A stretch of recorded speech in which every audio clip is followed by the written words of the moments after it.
Hello, everyone. Welcome to another episode of Blast Epoch. With me, as always, the Maxroll boys. Say hi, guys. Hello, hello. What's What's up? up? What's up? What? All the Insane. blasters are here. That's right. That's right. Insane. What you guys been doing? Well, I'm working on the loot filters. We've had a lot of feedback on the Maxroll filters, and we are now making like filters with different levels of strictness. And I need to go over all of the new functions for the loot filters for the uniques. We can now filter by specific uniques with different LP levels and different Weaver's Will levels. So we're gonna have like, I don't know, 5 or 6 different levels of strictness for different stages of the game, from leveling to like extremely strict. And yeah, it's gonna be amazing, but it's a lot of work. Any time estimation for this, or Monka? I think I'm done by the end of the week. Yeah, maybe tomorrow, but like more, maybe more by the end of the week. Yeah. Okay, that's pretty good. No, that's pretty good. Nice. Can you explain a bit what the idea for it is? Can you go a bit further? Yeah, sure. So basically, there's gonna be like the first level of strictness is gonna be like the regular strictness, and it's going to be, it's gonna show any idols with one affix that you want on it. It's gonna have some rules as you level up that change with your levels. That goes into like like very loose rares, and then with one affix from the planners that you have. So it's gonna all fetch the affixes from directly from the Maxroll planner, and so all of these affixes are going to be automatically fetched and filled into the different rules for the build. And then there's going to be also some generic rules for just like good stuff that they want to find early. And then as you progress, you get to start off monoliths. Then you change your strictness level basically. So you go for like a semi-strict filter, which is not going to show you all the leveling rules, and it's going to have like a little bit stricter rares. Mhm. And then yeah, as you level up in there, start of empowered monos. When you get to the end game, like when you're farming like 300 to 500 corruption maybe, then you can change your strictness level again, and then it will stop showing all of the garbage uniques that you just never want to see, and it will automatically update with like the new uniques that you want for different LP levels. So something as common, as a which unique can we talk about? Like any like 0 LPL unique, you won't find it if it doesn't have any LP on it, or if it doesn't have in like less than like, I don't know, maybe at some point 2, 3, and even 4 LP, for example. Okay. So that is gonna be tied to the different levels of strictness that you choose on the filter. And so different players might go for like the super strict, and people who want to see a little bit more might want to go for a little bit less strict. Okay. And yeah, there's gonna be a lot of good rules in there.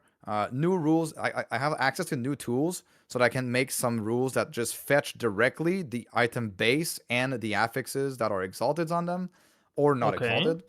So you'll have like specific, the specific base with the proper exalt on it. If you want to find that, you'll be able to like just click on the one button and your entire filter is all filled up, right? So this is still gonna work with the bottoms we have like in the planner, right? I'm showing it on stream, where basically you're gonna be able to click Yeah. the loot filter bottom and then different. Basically, you could different click loot filter strictness? beta. Click Yeah. loot filter beta. Oh. It's Oh not going to be exactly like shit. this, but you're going to have like different levels of strictness that you'll be able to select. Holy. Still Okay, I working on see. it, right? But yeah, that's going to be the idea. Uber It's going to plus. be very close to what Filter Blade has.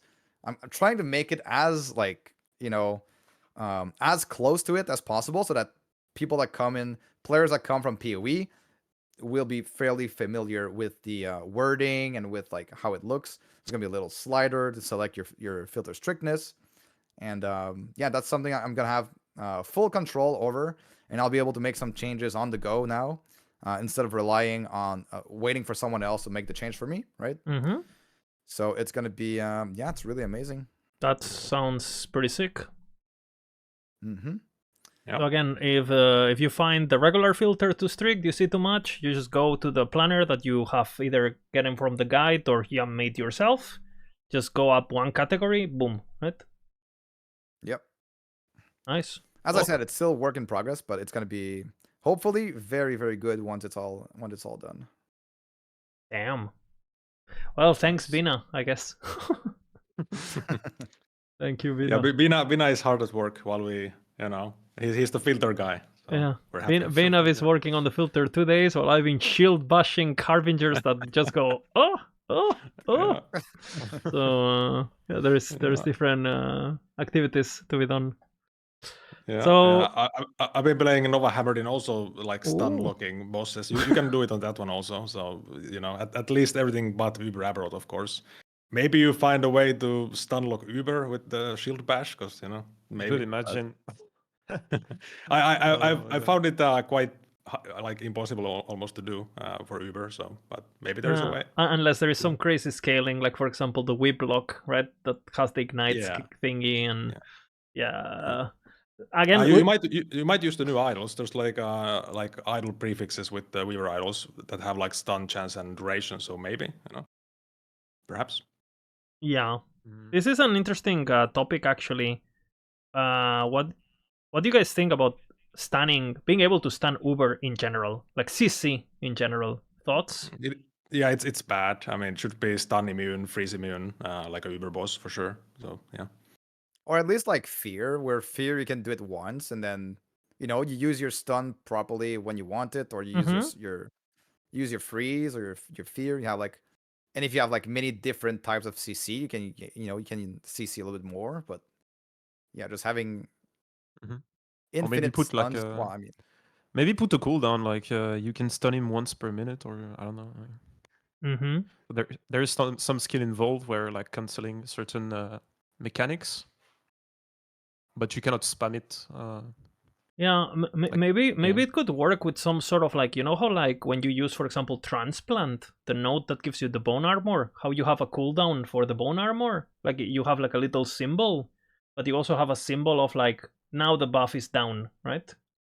Like I wonder if like Uber bosses could just have like a little, instead of an ailment, like an indicator that just says CCable or not, and that way you could have a visual cue of, oh, okay, I can CC him again, so if he does the ability that is scary, I know that I will have my stun will actually work. But yeah, I don't know, the perma stunning stuff, and it's just like, dude, this game has such good combat. Why?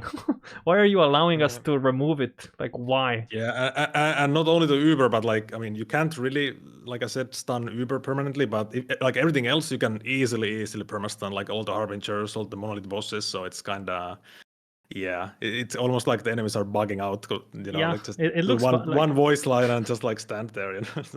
I was playing my Shield Bash today, and again, since he got to Empowered, I haven't seen a single boss ability yet, and I'm at 400 corruption in hardcore. Not a single ability has been used, and all you hear is like hentai noises from the Harbingers, and people are like coming. They have me on the second monitor at work, and they're getting fired because of my, like this is dangerous. Oh my god, man. Yeah. But yeah, also for me, I've been trying MG a bit. Like jumping into MG like 2 weeks after it is an experience, right? Like, guys, I dropped like a double T7 that was 1 billion gold. Like, I think third day or something, I was like, okay, that's it, I guess. And then I just printed it, and I was printing like a T7 increased health, body armor. So do we know what happened with gold? Like, is it like what happened? Of course we know. Players are extremely skilled, and they just are extremely good, and they just, COF players make like 10 million gold on a level 100 character, and MG players, they just happen to generate 10 billion. You just have to spec your Weaver tree properly, right? And there is an exploit. There is an exploit for sure, bro. Yeah, but are the devs aware? Like, did we I didn't hear about it. I did not hear about. I've seen Usually I do. I've seen a comment of Mike about it, where he typed something along the lines of like, just because it makes sense for well, this is the exact quote. The fact that there is an exploit doesn't mean the gold is cause of that. And then he also said something, and just because it makes sense that it's because of an exploit, it doesn't mean that's the reason. So again, yeah. I mean, bro, I've seen a Reddit post of a guy saying that I was not playing MG at the time, but he was saying that prices went from like 15 million to 450 million on some items during like one weekend. So yeah, I don't know, guys. I don't know. Clever use of game mechanics. And not only that, sure. but there is for sure RMT going on. And it's not only that the things are expensive, it's that even if you have the gold, I don't think people are posting the items to trade them, right? Because I'm sure there's some sort of third-party Discord or something where, you know. Yeah, I mean, the thing is, if like items that are like double exalted, double T7 on a really good class/build, like that is meta, or gold cap, what about like triple T7? Like, how do you exchange those items? Because items that are worse already at the gold cap on the market. So with PayPal, you know. Yeah, I don't know. No. So and then you also have the meta builds, right? Like obviously, Tarek, you can talk a bit about this, but the rise of the Razorfall Falconer once again. Yeah. So I was looking at the French guy on YouTube posting like the clips of him killing Aberroth like in seconds. So I was just looking into the build because I remember like dive bomb was quite good, right? And then I found like a different version of the same build that actually like multiplies by 10, or like depending on how long you cast it, maybe 40 times the damage. So we're talking about like multiple, like if you could actually hit and damage Aberroth without any like immunity, that would be like multiple Aberroth per second type of damage. That's I mean, another maybe thing. 1 per second. That's another thing that people need to understand. At the moment, basically, there's a bit of a frenzy on YouTube with people recording. Let's see how fast you can kill Aberroth. And what people don't realize is that if you get a lucky tick at the right time, you can basically skip certain phases because you like bypass the shields, so you kill it faster than it should. Yeah. There is a way to skip it, but it's RNG. But yeah, this build, like I'm trying to kill Aberroth with it on full magic gear, no idol, no blessings, to give you an idea of the power of the build. And I'm also trying to kill regular Aberroth without any gear on it. So yeah, it's gonna be fun. Nice. I like how the actual race in the season is who kills Aberroth the fastest. You know, it's yeah, but I took a different approach, bro. I'm like, okay, I don't care about the fastest. I want to see it with the less gear as possible. True. That's even better, actually. Yeah. I was talking about this a little bit earlier on stream today. So people asked me, I'm looking to make a build that does the most damage in the entire game. Like, what can you point me towards to? I was like, well, I don't think you can really come up with something more damaging than what is being done right now. You have like most builds that do like, I mean, okay, technically you maybe can. There might be some hidden stuff, but for the most part, most of the builds are like, I don't know, between like 3 and 5 mil DPS for like, not builds, but like most of the skills in the entire game, right? Like with endgame planners, right? Maybe you get like 5 million DPS. Then you have something like certain builds that go up and up and up in damage, like, 10, 20, maybe 30, 40. Then you have something like crows that deals like maybe like 400 million DPS. And they have something like what Tarek played that does like 4 billion DPS. It's like, even higher, it's like a factor of 100 from the normal builds to crows, and then a factor of 100 from crows to whatever is like out there, like the Falconer. it's crazy because you gotta realize that the level of damage is so crazy that you could nerf that build by 95% and it would still be the top DPS. That's what, like, because people, I see a lot of comments of, oh, they're gonna break the build next season. Please don't do that. Like, guys.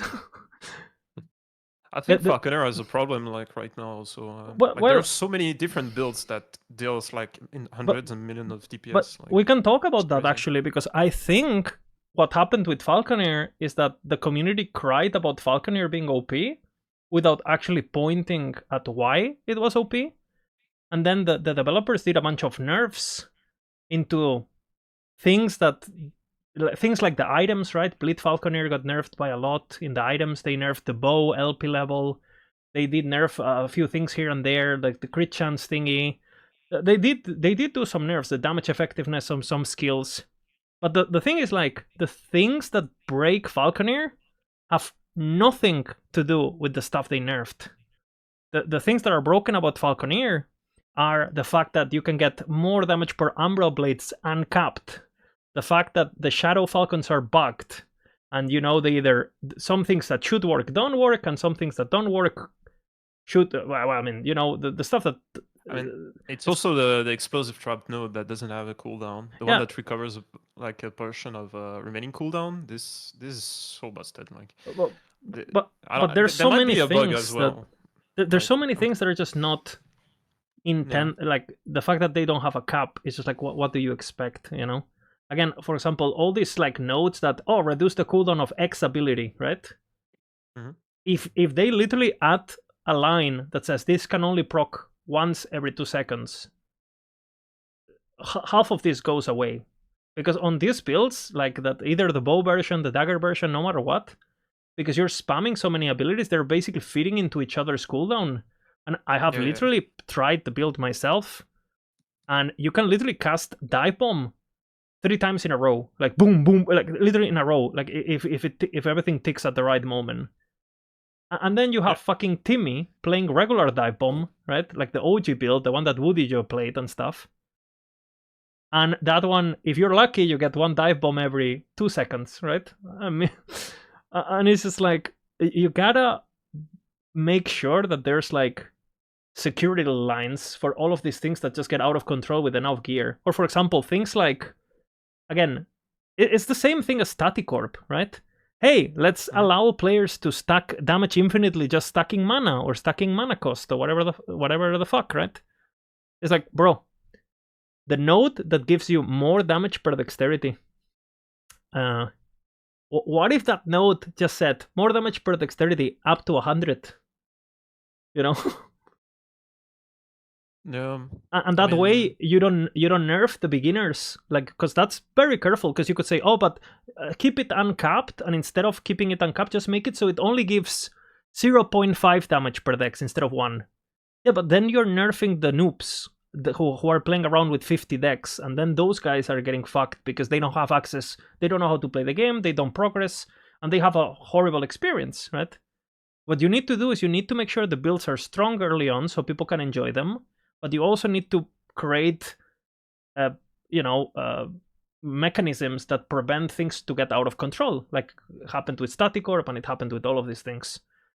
So again, every time you see a node that is uncapped, it will eventually get a capped. It's like, when has this not happened in the history of last Epoch? So, like, I mean... Yeah, pretty much every time. Yeah, so why... I don't know if caps is the best way to do it. It's the simplest way, but I don't know if it's the best way. There must be something else they can do, because like it's nice to have like some sort of infinite scaling, like maybe with diminishing returns or different absolutely thresholds or. I like thresholds. Caps, like, you know, cap seems like unfun. Imagine. Like imagine if like 100 gives you, again, I like what they did, for example, with Sorcerer, with like the war generation, the chance to, you know, the note on the top, Archmage I think it's called, the one that gives you mana back and it gives you spell damage. So you get you get an effect at 0 mana, an effect at 300, an effect at 1000 or whatever it is. things like that work, right? Because you still have bonuses for the noobs, and if you're someone who's aspiring to get a lot of decks, like again, imagine if it had like a bonus where like, hey, if you have 100 decks, right, it gives you 100 more damage, right? And then if you reach 100 and if you reach 200, then it gives you 150, right? So it's half as good, but it's not like stacking decks is bad anyway for those builds, right? And again, they could even make it so like you get 1 per dex up to 100, and after that, these breakpoints give you extra things, right? Like, I don't know.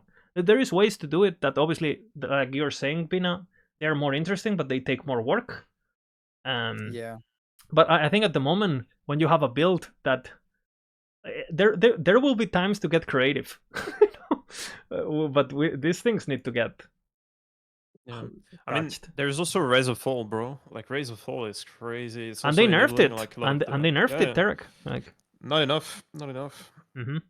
Like it's still too many blades. Mm-hmm. Way too many blades. And for example, why is there not a cap on how many Umbral blades you can have on the floor? Solved, you know. Yeah, but then the thing is, if you take the what is it called, the exploding one, the exploding node, then it doesn't stay on the floor, but it inside explodes, so it doesn't matter. Yeah, but that build is not doing 4 billion. That build is doing 200, Derek.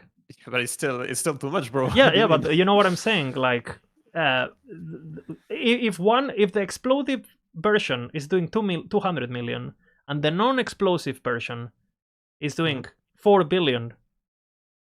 Maybe the Umbral Blades not having a cap is the problem. It's part of the problem. You know, it's the biggest part of the problem because it multiplies the damage times 10. It's explosive trap. Explosive trap. You get higher DPS if you remove the Umbral Blades from the build than if you remove explosive trap. So explosive trap is actually a bigger problem. There might be a bug with it, for all I know, like because it's so busted. Like I don't really know. To be honest, I don't even know what's going on. Like, and I know how the different packs work, but how is it? And the crazy part with explosive trap is like, then they go and they nerf explosive trap, and what do? They nerf the mana cost. So if you're playing, this build doesn't care. Yeah, exactly. This build doesn't care because it generates mana for free.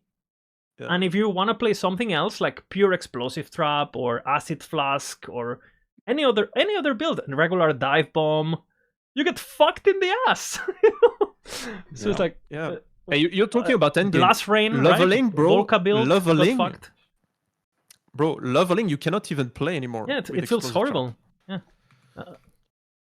So it's kind of funny. I like how they killed my Blast Ray Marksman, and you know, like it's just like it wasn't even good anyways. So you know, it's kind of, I don't know, Monka.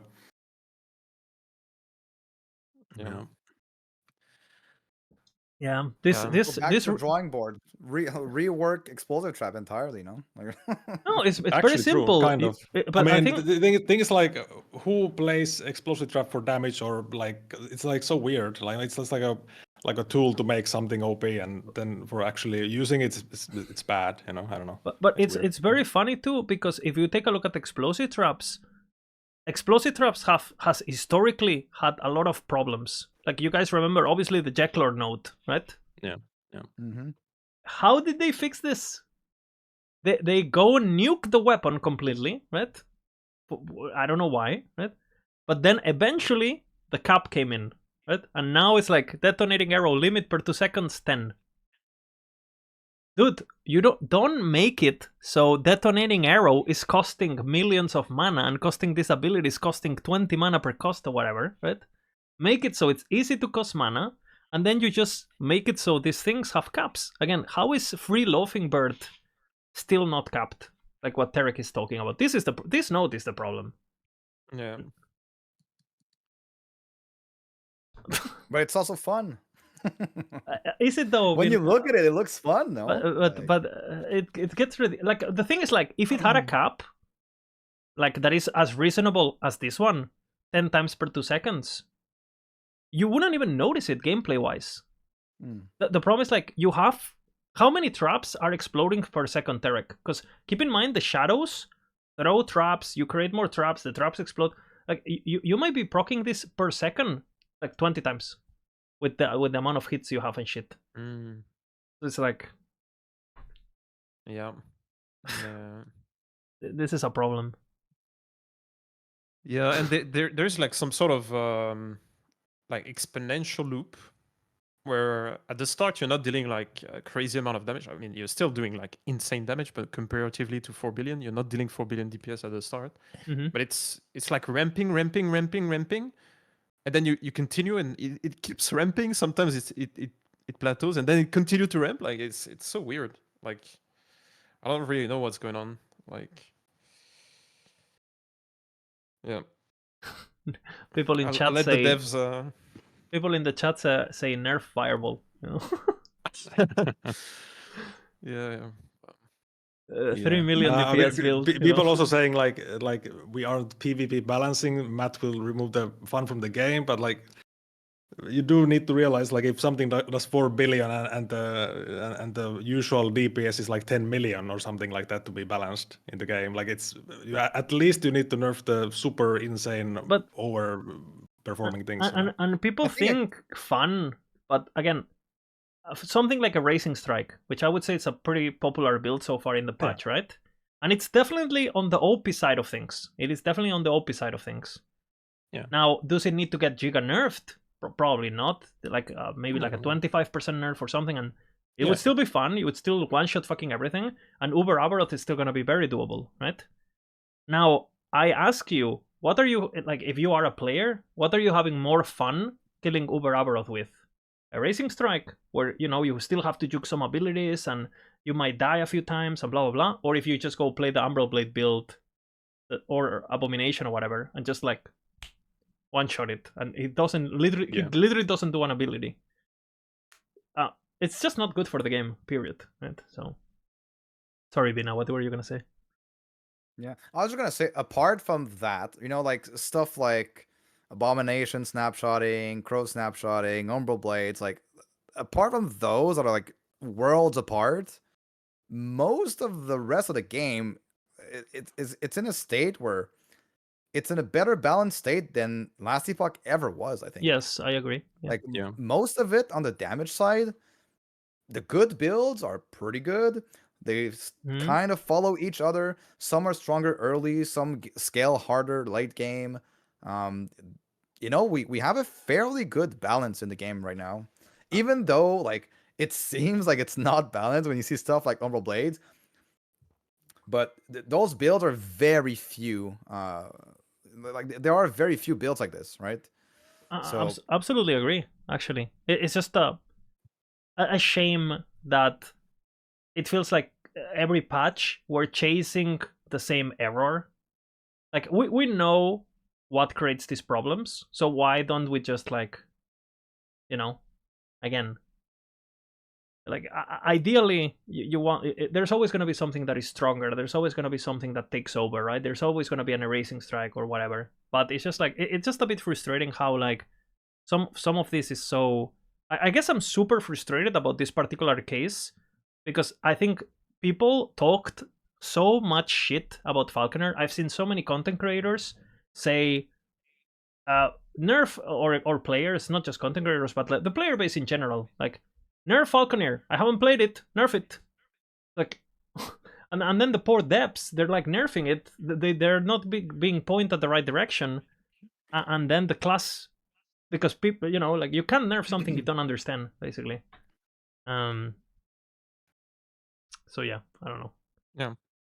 I mean, now I understand what's fucking OP, and I'm gonna be real. Before I didn't. Like, if you told me like what to nerf, like I would have been a bit clueless. Like, like this was available in the previous patch or in the previous. It was not only it was available, it was way stronger because there was no nerf to dive bomb, and the boots were unnerfed and they were giving way more Umbral Blades. I would say next patch it was doing maybe 40% more damage, because dive bomb effectiveness got cut by like by 200, and the crit chance got cut by 25%, and the boots got cut. So, and this is another topic that I kind of want to sideway into. I yapped a lot, so I kind of want to hear your thoughts. Sure.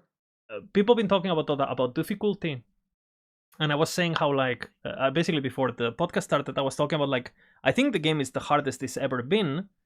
The problem is like the builds people are playing are the best they ever been. Yeah, and I agree with this. And all of these builds are available yeah. last patch. All of this. Yeah, I mean, you have champions, so that's alone is gonna make it harder. Like for sure, the game is harder. But it's exactly like you said. Builds are crazy, and people are better at making builds now. And I mean, we also get way more gear. Like you can't deny that we get easy 1 LP slams. Everything's guaranteed. So like most players can easily get pretty good gear without much grinding. So that also makes it easier. But of course, many people are also playing Sentinel, and you can't die and whatever. So makes it easier that way also. 50% of people are playing Sentinel, so of course exactly. people are gonna feel the game is easy. Yeah. And like we said in many podcasts, I mean, tankiness is not balanced, and Sentinel is super tanky. So yeah, tankiness is what is gonna make the game feel easy because you're never gonna die, and you can have like okay damage, and the game is gonna feel like a breeze. But you could have also like really good damage but shitty tankiness, and the game is gonna feel harder if you do it that way. I feel. Would you guys say? Because I've been playing hardcore and I haven't pushed past 500 corruption yet. But I would say that 500 corruption this patch feels like 1,000 last patch. Just from the burst sudden, oh, what damage me? What the fuck? Like just numerically. Like especially champions wise. Yeah, champions, bro. Yeah, champions can be very dangerous. I haven't gone past 500 either. And it feels like 1,000 from last patch, no? I feel. I mean, I don't know. I'm playing a very tanky character, so I don't know. Like, if it you really have depends block what you in your play, build, you're just invincible versus pretty much everything. And then if you're I died a couple times to to what? To hits? A champion that the one a that hit? No, well, it is a hit that also applies frostbite. It's like these rats or wolves that do this. It's like a machine gun. Oh yes. That the first time, obviously I have died to it one time, and after every time I see it, I'm just sidestepping the fuck out. I was talking to chat, whatever, right? Dude, that ticked my Lich with double red ring, right? And with like Seat of Yggdrasil, and Dead Seal popped, and like all all of the DR like that you can get on that build. It took me for 3k. Yeah. Like the tick, without counting the hit component. I've seen also the the dot that was able to crit that was supposed to be patched. Apparently, it's still critting people. The laser. Still critting people. Yeah. The necrotic thing. I don't remember what it's called. The erased witch possessed mod, no? So, yeah, I mean, the game is definitely harder than it ever was. To come back to your topic, I do think that the builds that people are playing are way better than they ever were. Like they deal so much more damage and are built. I mean, they're pretty much built the same, like good tankiness and stuff. But like we just have a way more damage right now. So like stuff that doesn't survive for as long, I feel. Yeah, but it's just, again, like I see some people in chat typing that the game is much easier. No, the game is much harder, but you're following a build that is just much better. Like the kind of min-maxing that is available right now, especially through Maxroll, honestly, because we min-max so much the patch beforehand. It's just insane. Like any build here, any of the builds in A tier, last patch, if you compare it to whatever was meta last patch, like Frostclaw and these builds, they like shit on them on every numerical value, EHP, like DPS, like speed. Like it's not even close. I mean, yeah, and like we did also say that power creep is a thing, and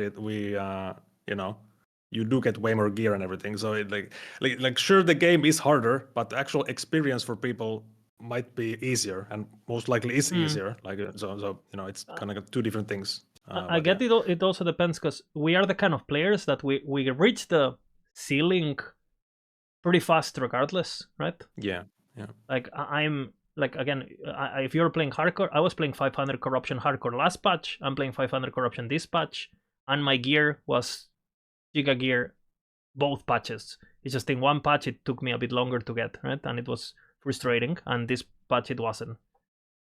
But you know, like for players who were reaching the ceiling anyway, it doesn't really matter if you reach it in 4 days or 1 week. Once you get to the ceiling, it's definitely harder. Like, not even close, I feel. Yeah, and the thing is, like, I mean, but if you play softcore, you play a good build, the game is gonna be quite easy when you get the gear and stuff, like, except for the Uber boss, you know. Like, you're not really gonna. It's pretty much like autopiloting, like it always was. I mean, depends what corruption you play, maybe like 1K.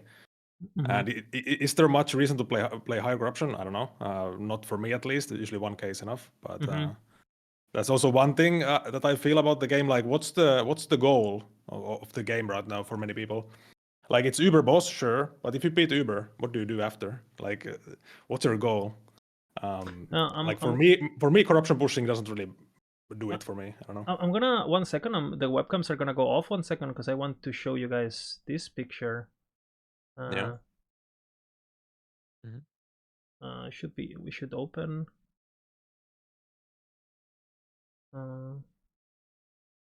Okay, it opened now. Let me go back to the webcams. Okay, we should be able to see this now. This is stats that Mike the developer shared on his stream, and it's basically the stats as of last Friday of who killed the kills of Aberroth, and this is actually with the breakdown of solo versus team kills, because you also obviously have to keep in mind that you may be credited with a kill if you get carried by someone else in party, right? So again, there is some masteries that still, like, killing over Aberroth with and stuff. It's gonna be quite a thing. Have you guys looked at these numbers? What are your thoughts? So are you telling me that those blade dancers were carried? I am 99% sure they were carried, yes. Oh, that's interesting, because I was wondering what build on Blade Dancer do you kill Uber Aberroth with? I mean, maybe not impossible, but would really require a lot of player skill for sure. Yeah. And that's kind of interesting. Well, the thing is, like, I mean, yeah, Blade Dancer, sure, it's not that great, but it's also not impossible. Like you said, just get gear and be good. I feel like the fight actually is like that for many of the, like, almost anything. If you have a good build and you play well and you have good gear, I mean, you should be able to beat it. But you know, it's a lot of ifs. So, but then you could also go Void Knight and just have a way easier time. You know, so. But why is there like 2 Beastmasters, 2 Marksmen, 2 like 2 kills? No. There's like Beastmaster at the top, 114. Because you have the solo account founds and the non-solo account founds.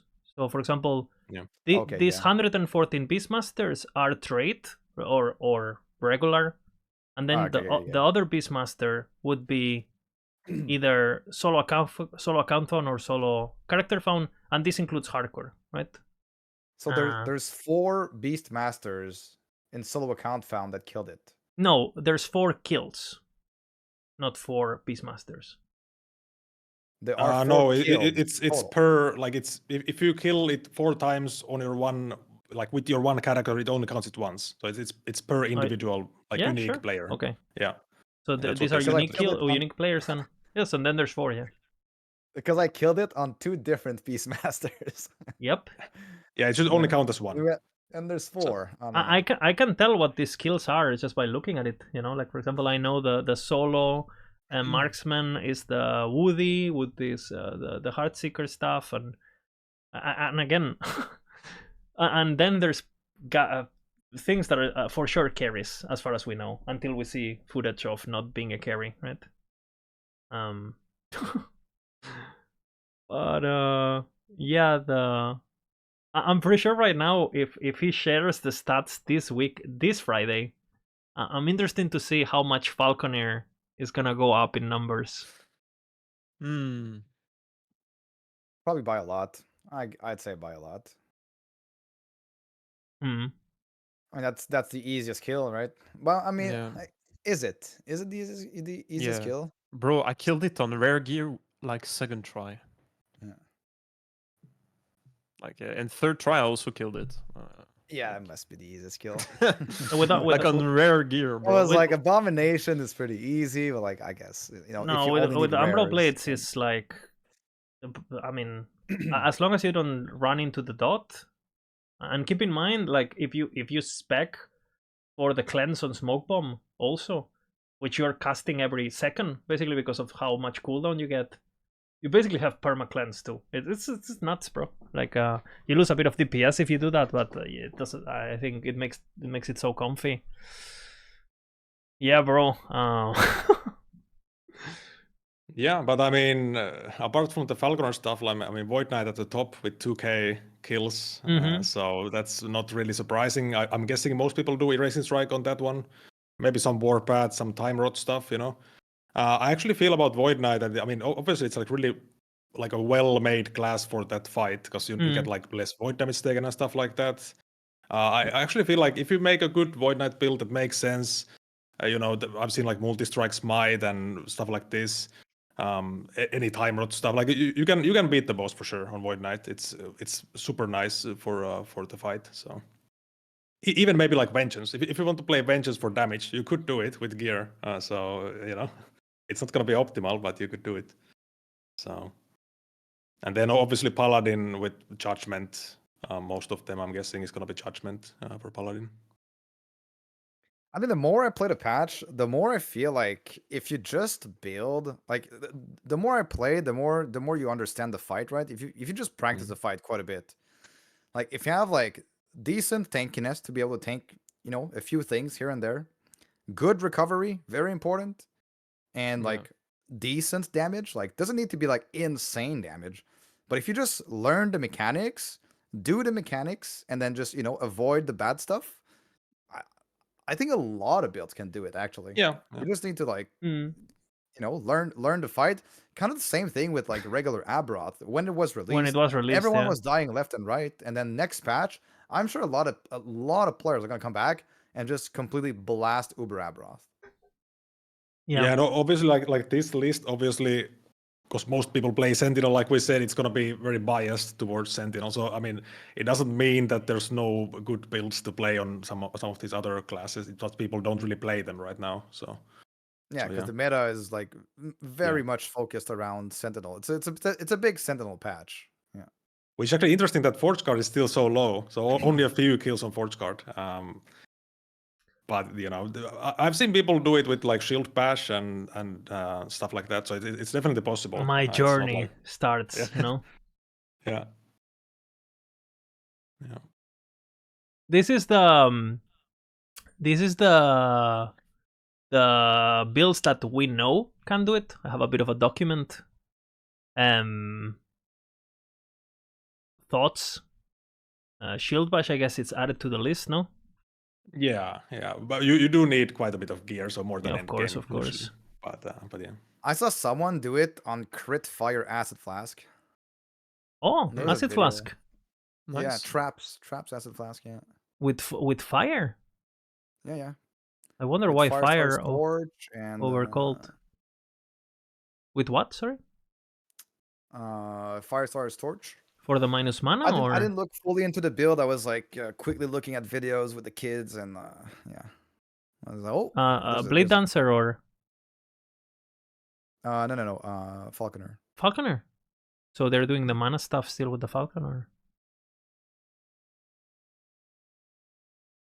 So that can definitely kill it. Pretty cool. I've seen someone else like have absolutely crazy damage on Hydrahedron as well. Yep. With the bug, right? Yeah. With the Oswald bug. It's ridiculous. Absolutely ridiculous. Yeah.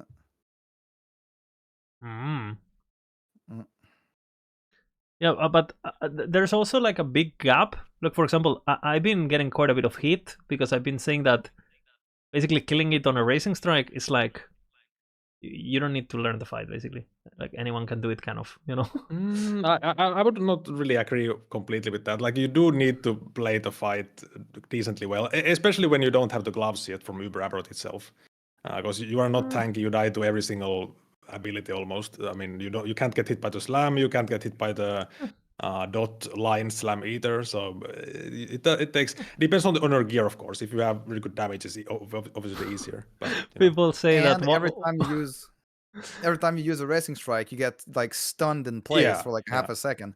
That is the worst part. If you don't have like a lot of attack speed on a racing strike, the build feels like on boss fights like this kind of clunky. Honestly, you don't have a lot of well, not clunky, but you don't have a lot of like your character feels like it doesn't react very quickly to your inputs when you're trying to move. Yeah, you need have to to, be like, used to predict the fight and to the build. Yeah, it's kind of like I guess I'm a bit like in, I don't know, biased. Dark Souls or something. You know, like you can't just spam your attack. Yeah. I'd actually stuck quite in the like animation. playing the fight with that. Yeah. People are saying that 1 mana left proved me wrong, and I guess chat is right. I guess that is correct. How many of the people who have killed the boss do you think are actually make, like, know all the, like, the mechanics, and they actually are doing the fight properly?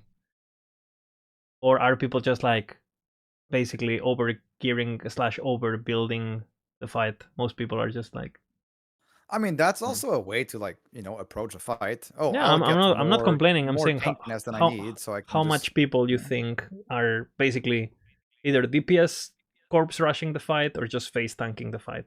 Either of those two. From everyone who's done the fight. Because I think it's like 90%. Yeah, I agree. It has to be like quite just many, corpse rushing. Yeah, just like, I'm playing a racing strike. I do, million crits. And what Bulk is saying, if I get hit by the slam or the line, I die. But if I get lucky, he doesn't get to cast the line, so I win. And if I mean, if you're playing softcore, that's kind of like why not corpse rush, or you're gonna learn to fight and you're you're gonna die less and less. So I'm just saying that from these numbers, it's kind of like the same of normal. I don't know if you guys thought this, but I think one of the reasons people found Uber Aberroth hard, especially in the first days of the season, was because most people who killed normal Aberroth never learned it, because you just play static orb or whatever, and you didn't know what it did, Yep, I agree. I mean, and definitely, like on Judgment Paladins, people just try to stand there as much as possible. I saw some streams of people playing Judgment, and they literally just they almost go AFK and they just stand there and spam the boss. Like they don't do any mechanics on purpose. So yeah, that is definitely the case there. I mean, it is a way to play, I guess. The build. Yeah. It is what it is. Yeah. I think though now, if you manage to clear Uber Aberroth, you probably understand fairly well his mechanics. You probably understand, okay, like he does this attack, that attack, the balls, the this, the that, right? I have to not get hit by the necrotic wave, and stuff like that. Pretty sure that I would say like everyone who cleared Uber Aberroth probably knows very well the fight. No? No. Would you not agree? Yeah, most likely, most of the time. No? Yeah. No. I would agree. I would agree that to do it, you need to learn it also. Have you played Except the Aberroth? Abomination players, maybe. No, I haven't played. Yeah, except for those, maybe. But which are half of the list. Interesting. By the way, people asking me a lot, like, "Hey, why do people don't play Abomination?" A lot, some necromancers, like the stats are showing how it is. No, like there's some sneaky minion players. 77. Yeah.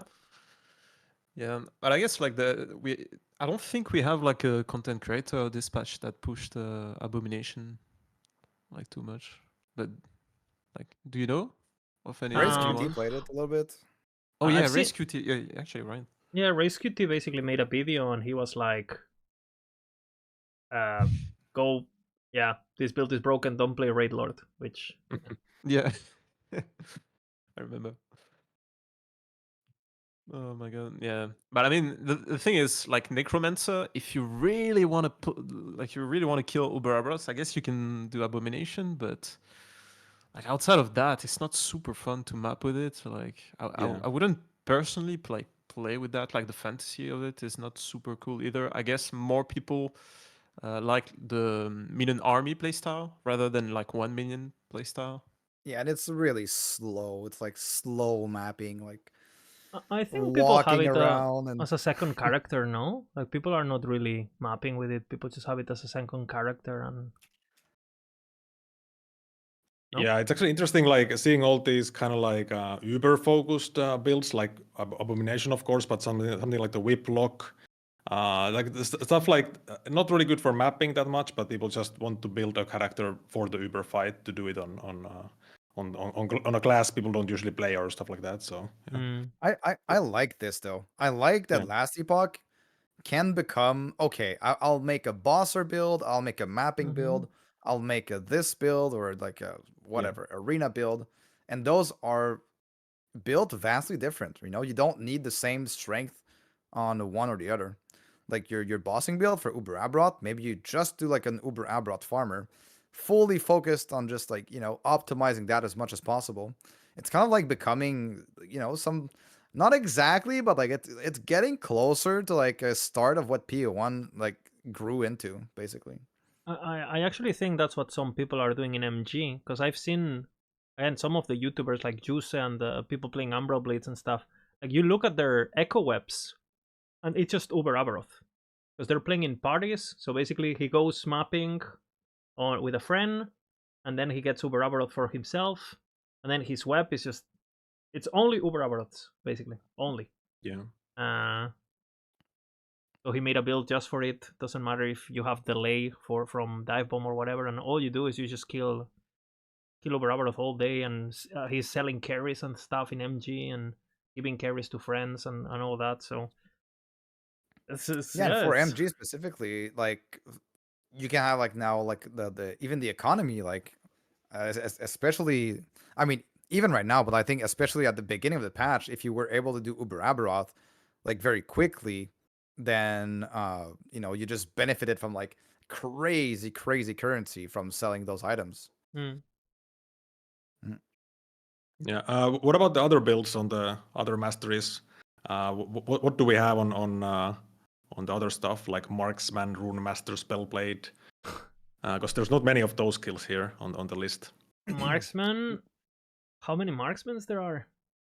I mean, 36 Three? marksmans on like overall, I guess. So it's gonna be like Rain of Winter, Heartseeker, maybe the bleed, the bleed bleed setup, poison stuff.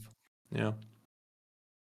Yeah, and you just kind of go with a full tank kind of approach. You just build a shit ton of HP so you can kind of not get one shot. Silver Shroud Gaming for the slam and just leech for the last phase. I mean, Woody did it on Reign of Winter, and I think it took like 11 minutes or something to fight, so quite long. But you know, he built very tanky because he was hardcore. I don't know if the kill was hardcore. It was softcore. Okay. Yeah. Okay. Yeah. But like his character was hardcore character before. So he died and then he went over. If not, I think we have like, you know, Shadow Strike Spellblade for sure. We have some Hydrahedron Rune Masters, Stygian Coal Lich. You know, we have some on Warlock. I wonder if someone managed to do it like on Torment Warlock or something. Or like we have 8 Warlocks. What killed it here? Like Whiplock? Okay. The whip, yeah. But 8 Whiplocks? Probably not.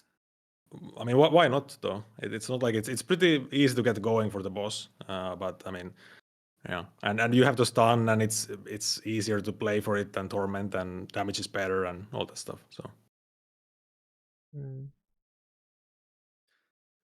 I think we still have some data on this on the leaderboards. And how many of those marksmen were WSD? An interesting topic too. I would guess most of them. You know, like why would you not use it on a build like that? So. Holy OP. Holy OP. Yeah. Actually, what is on Shaman? Is it Tornado Shaman that I killed think it? so. Or? Yeah, I think so. Yeah. It's And interesting because Totem, you Totem, can't Totem, no? even see anything while you play the build. So Totem, no? I think Totem can Totem. kill it. Yeah, Totem probably killed it. yeah, both can kill it. Yeah. And Forge Guard, yeah, Shield Bash, Multi Strike. There's some there's some options on Forge Guard for sure. So you could definitely do it there. Very tanky also on FG. We have someone here who killed it on Ballista. Let's go. Yeah, yeah. Oh, Nice. right, nice. Dude, by the way, Bina, I have a question. I keep seeing people talk about tanky ballista. Like tanky ballista. What? I mean, tanky ballista can deal about. I mean, it can probably deal about like 10 million damage on Endgame Planner, but I didn't build it because I just felt like, why would you go like tanky 10 million when you can like just one shot everything with like more? But now that I play hardcore, maybe I'll make a version that is tanky. But insane.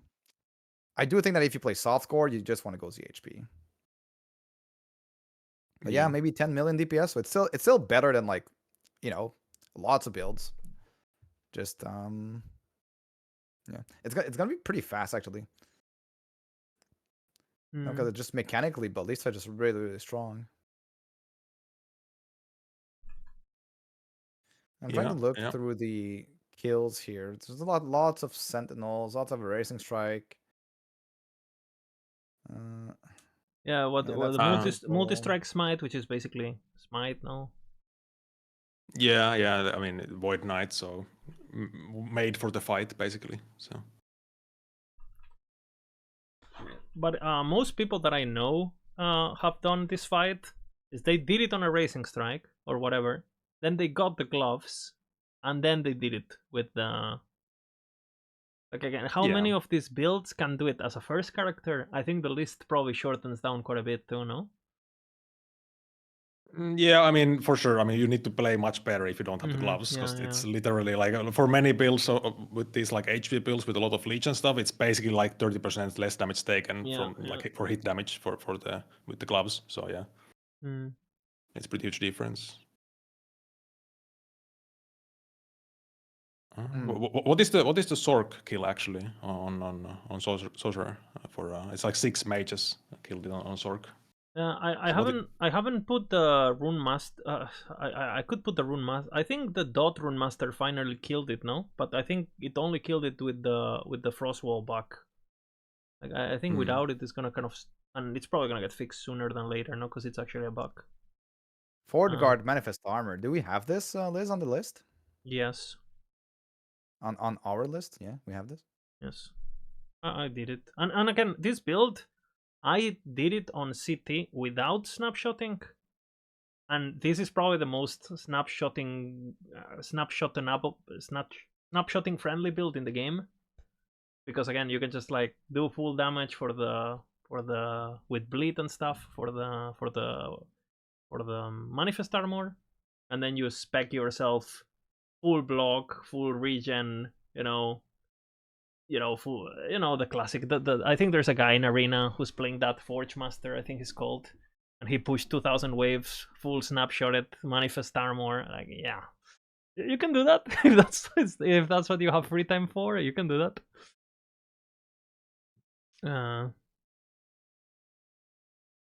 Yeah, hopefully we get rid of the snapshotting next season, so it's gonna be a bit nicer. Wait, you're against, but Maxroll likes snapshotting. I heard Volka. Right. Yeah, we love it for sure. Yeah. Do you want to take this? Do you guys want to take 5 seconds to share your opinions on snapshotting to make so we are clear about our thoughts? Bina, do you want to start? I mean, I just think that snapshotting has been a part of the game since forever, and then we've talked about this like 5 years ago. Like, hey, can we get rid of snapshotting? And it was like very, very hard, right? Because seems like it's not very simple to do, because like every single minion is like its own instance basically, and so they have to go through every single instance of them and like make the changes for every single one of them. Cold crows, lightning crows, this, that. So it wasn't a priority for them, but now that so the best way to have that fixed is basically just showing it because it's just a part of the game's mechanics at this point. It's been said also on Mike's stream. Mike said it's a game mechanic. It's not a bug. It's totally fine. Like, he didn't say totally fine. He said it's legal. It is legal to snapshot, but it is like he doesn't encourage it, right? And I totally understand. I think it's not fun to do, but why would you not do it when it's there? It's a mechanic. It's available, and that's how it works. And they're not fixing it for 5 years. So now that it's shown, now they're saying, "Oh, we'll fix it for next patch." Well, that's all we wanted, That's all we wanted. It is pretty interesting that before we added it into the guides, they didn't talk about it. And now that everyone's playing it and everyone's bringing it up and everyone's talking about it, they said they're committed to fixing it on Season 3. So did they commit or did yes, I think they just said they're trying. No, they have committed. They have committed. I've seen the comments. Like, so again, are we the bad guys? Or are we the heroes? I mean, that's how everything works usually. You put attention on something, and it, they're forced to do something about it. So yeah. Enough is enough. This is a political statement at this point. We are Gandhi. And just to like add on to snapshotting, you know how people were not really snapshotting most of the time in the previous seasons because it wasn't as public. You don't have to snapshot if you don't want to. Like, every single build that snapshots pretty much functions if you don't snapshot. You just, you build differently a little bit. Yeah. Like, for example, like, I just want to make an example with crows. People are telling me, like, can you not survive with crows on 1,000 corruption, blah, blah, blah. Just build health instead, right? Minion health, minion dodge, minion regen, minion leech, and then you'll be totally fine. There's some new idols for minion leech. There's some, there's a bunch of things you can do. The crows, they don't need more damage, you're already dealing crazy damage. So like it's just a matter of, that's what people need to understand. Like, if you didn't snapshot with minions, they would still be all the minion builds we have, at least. And again, most of our minion builds can't even snapshot because Falcon is not snapshotable because they have this new tech. Ballistas, obviously you resummon them, so you never snapshot them. And then obviously raids you never snapshot because the same thing as ballistas. Totems, the same. Like, most of the minion builds we have are giga OP without snapshotting. And if you play Crows or Abomination without snapshotting, they're still like some of the best DPS in the game. They're just not 10 times Erasing Strike, But they're still top DPS. Like, people need to get that. The problem is, like, when you're looking at a YouTube or at a guide, or you're looking at a video recording on Twitch or whatever, it sucks that you can't tell is the person that you're watching snapshotting or not. And we could just like record with snapshotting gear, post it, don't say we're snapshotting, and then create confusion and stuff. Whether you can just be open about it and be like, guys, everyone is snapshotting, right? You don't need to do it, but if you want to giga perform, which you don't need to, but you can do it, especially for things like Uber, Aberroth, etc. If you want to make your life easy, boom. Yeah, I think the main problem, one of the things that people don't like also, that for the players that don't want to snapshot, there's no like optimized non-snapshotting setups available. Because it's just like, why would you optimize a non-snapshotting setup when you can snapshot, right? So for people who are looking for guides that don't like snapshotting, there's not that many out there for sure. Well, I mean, you have Ballista, you have Totems, you have Raids, you have all of these builds that... And again, it's not rocket science, Prefixes for minions, suffixes for the player, boom, right? I don't know. I've never snapshotted myself when I played my own Abomination. You don't need it.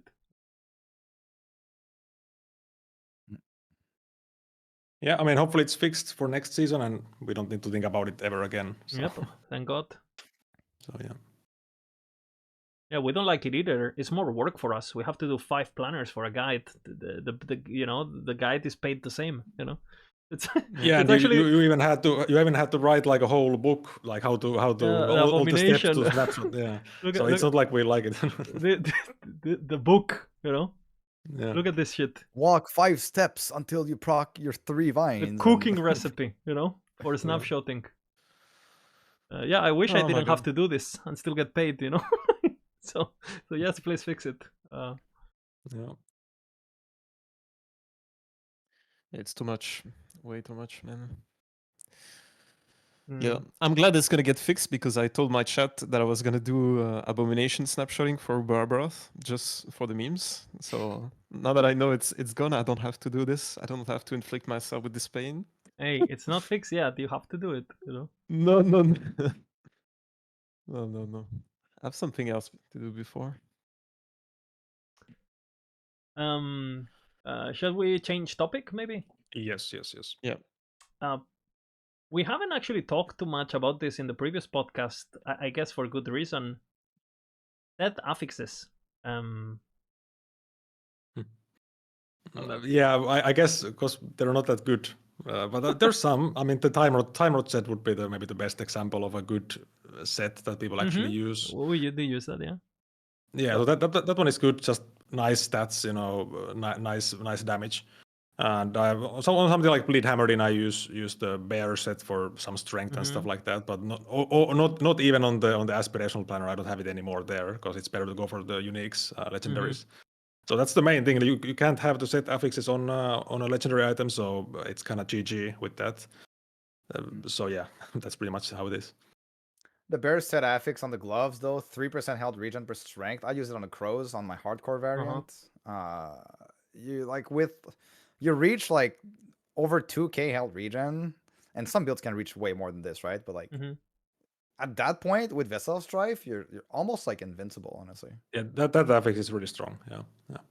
We did talk about that. We find surprising that Vessel of Strife is not seeing more of a rise. Yeah, more play because it's so OP. It's like the amount of tankiness you like, and keep this in mind, right? People forget that passive regen and Vessel of Strife and like ward per second, that is equal to basically dot mitigation as well. So not only are you scaling your recovery against hits, but like you're really tanky against dots because the dots just act like against your regen. And so for the most part, some dots you don't even feel. Like your health doesn't even move. Actually, if the dot is not ticking harder than your regen, you're basically immune to them pretty much, right? You don't even see it. It's really, really strong. Yeah. And somehow people would go over the board to get less mitigation. Like people would go for Oracle Amulet and red rings in every build and stuff because, oh my god, I need this 10% mitigation extra, or whatever. When yeah, but that's a good point in chat that the Uber Aberroth relic exists, Shattered Worlds, and that one is crazy good, perma haste, good stats, everything, less damage taken also. Like, would you rather use Vessel or the Uber Aberroth relic? Of course, it's you need to get relic first. Depends if my build has haste already or not. I would say probably no. Yeah, depends. Yeah, but it's like a pretty relic slot is very competitive, basically. Yeah, so. for sure. What a great I relic! still have yet to see like a vessel build with like, I don't know, like 5k health regen or something. Like something absolutely like abusing this with the last bear set. Still haven't seen anything, but I don't know, maybe a next cook. Especially because there is ways to make it even better, right? Because Rune Master still has that node, no, where you get word per region and stuff, and yeah, I don't think I have seen a single build with that. And Rune Master is definitely showing his teeth again this patch, actually, right? Maybe you want to talk a bit about that, Bina? I know you're cooking a Lightning Blast build and stuff. Like, maybe there's I'm a way, having problems with the Lightning Blast build, though. Maybe it's just because I'm gonna play it in hardcore, and I value defenses way more than before. So you know how like people, like lots of players, argue against dots, or they feel like dots are dealing too much damage. Well, the main reason why is because they're not using any dot mitigation items. And like there's stuff like the advent of the erased boots, the eternal gauntlets with the experimental affix, maybe the amulets, the oracle amulets. Like dot are mitigatable, but we might not have enough options, like because you're so pigeonholed into all of these crazy items. For example, advent of the erase with 35% dot mitigation. If that boot said 35% reduce, like less damage taken, everyone would put it in every build. Yeah. But because it says against dots, they ignore it completely. And I feel like that's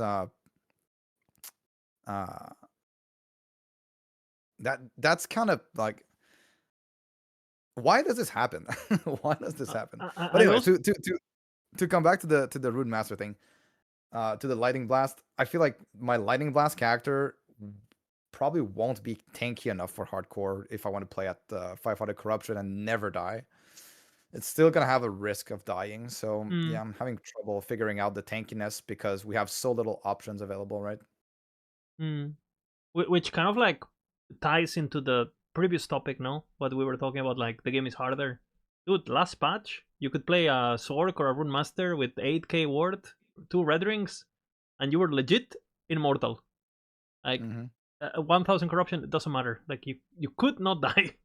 And suddenly that same character with that same amount of ward, because you could fix retention now with teleport and things like that. You just explode with champions. But going back into the advent of the erase topic, is one of the reasons why, for example, Judgment, in my opinion, was so good for the hardcore race and all that, and why we pushed it so much with bulk and stuff. Because what other boots are you gonna use on that build? You're not really losing anything. Like there's not really a better option. Whether it's like when you play certain builds, like for example, especially if you play a build that needs mana reduction, then you're locked into mountain boots, right? And again, we have a lot of boots that without mountain boots, they're basically not playable.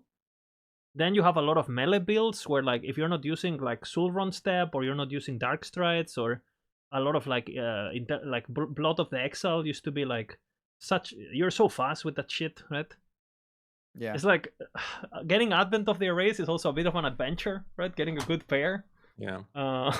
Thank God for the runes of weaving, holy. But with the new imprint, it's pretty OP. You find like so many of them. They just drop like candy. You're imprinting those? Interesting. Yeah, it's not too bad to find those actually. But it's interesting what you said about the like the mandatory uniques types of thing. I actually really feel this while especially making melee builds, like the melee set of Doom Belt, Doom Ring, Suron Step on every build. Like the build is predetermined from the devs already. Like I need to use those items or I'm trolling. So it's kind of very limiting in some ways for the build making. And the fact that you kind of need to use unique boots always for the movement speed because you want to be fast and stuff like that. It's kind of interesting. I don't know. Yeah, that is so troll. My mentality changed. I used to be only movement speed, nothing else matters really. Yeah, but I'm not, maybe not nothing else, but like I think I was one of the biggest movement speed enjoyers, and I do think movement speed is the most important stat in the entire game, more than anything else. But Advent of the Erase exists. I think if you're not using them, but it's not like you're slow. Trolling. It's not like you're slow with Advent of the Erased. They still have a good movement speed. Yeah, they're not the fastest, but they are not slow either. They're like tier 2 speed. They're not the fastest, but they get decent implicit. They're up to 10%, a movement speed roll, and you kind of get the tier 7 on it. It's not horrible. Yeah, now you can combine them with the Uber Relic also for perma haste. So it's actually reliable haste for the DR. Like I do feel like it like you're saying, Volka, like the build is like kind of like predetermined by the devs. Yeah. Certain skills and stuff and certain classes or builds. But when you start playing hardcore, you start thinking, okay, I'm not gonna push that high in corruption because there's always a risk of dying, right? Especially now with the new Woven Echoes as well. It's even crazier. And you just think about the defensive options first, and then you fix the damage basically. So it's.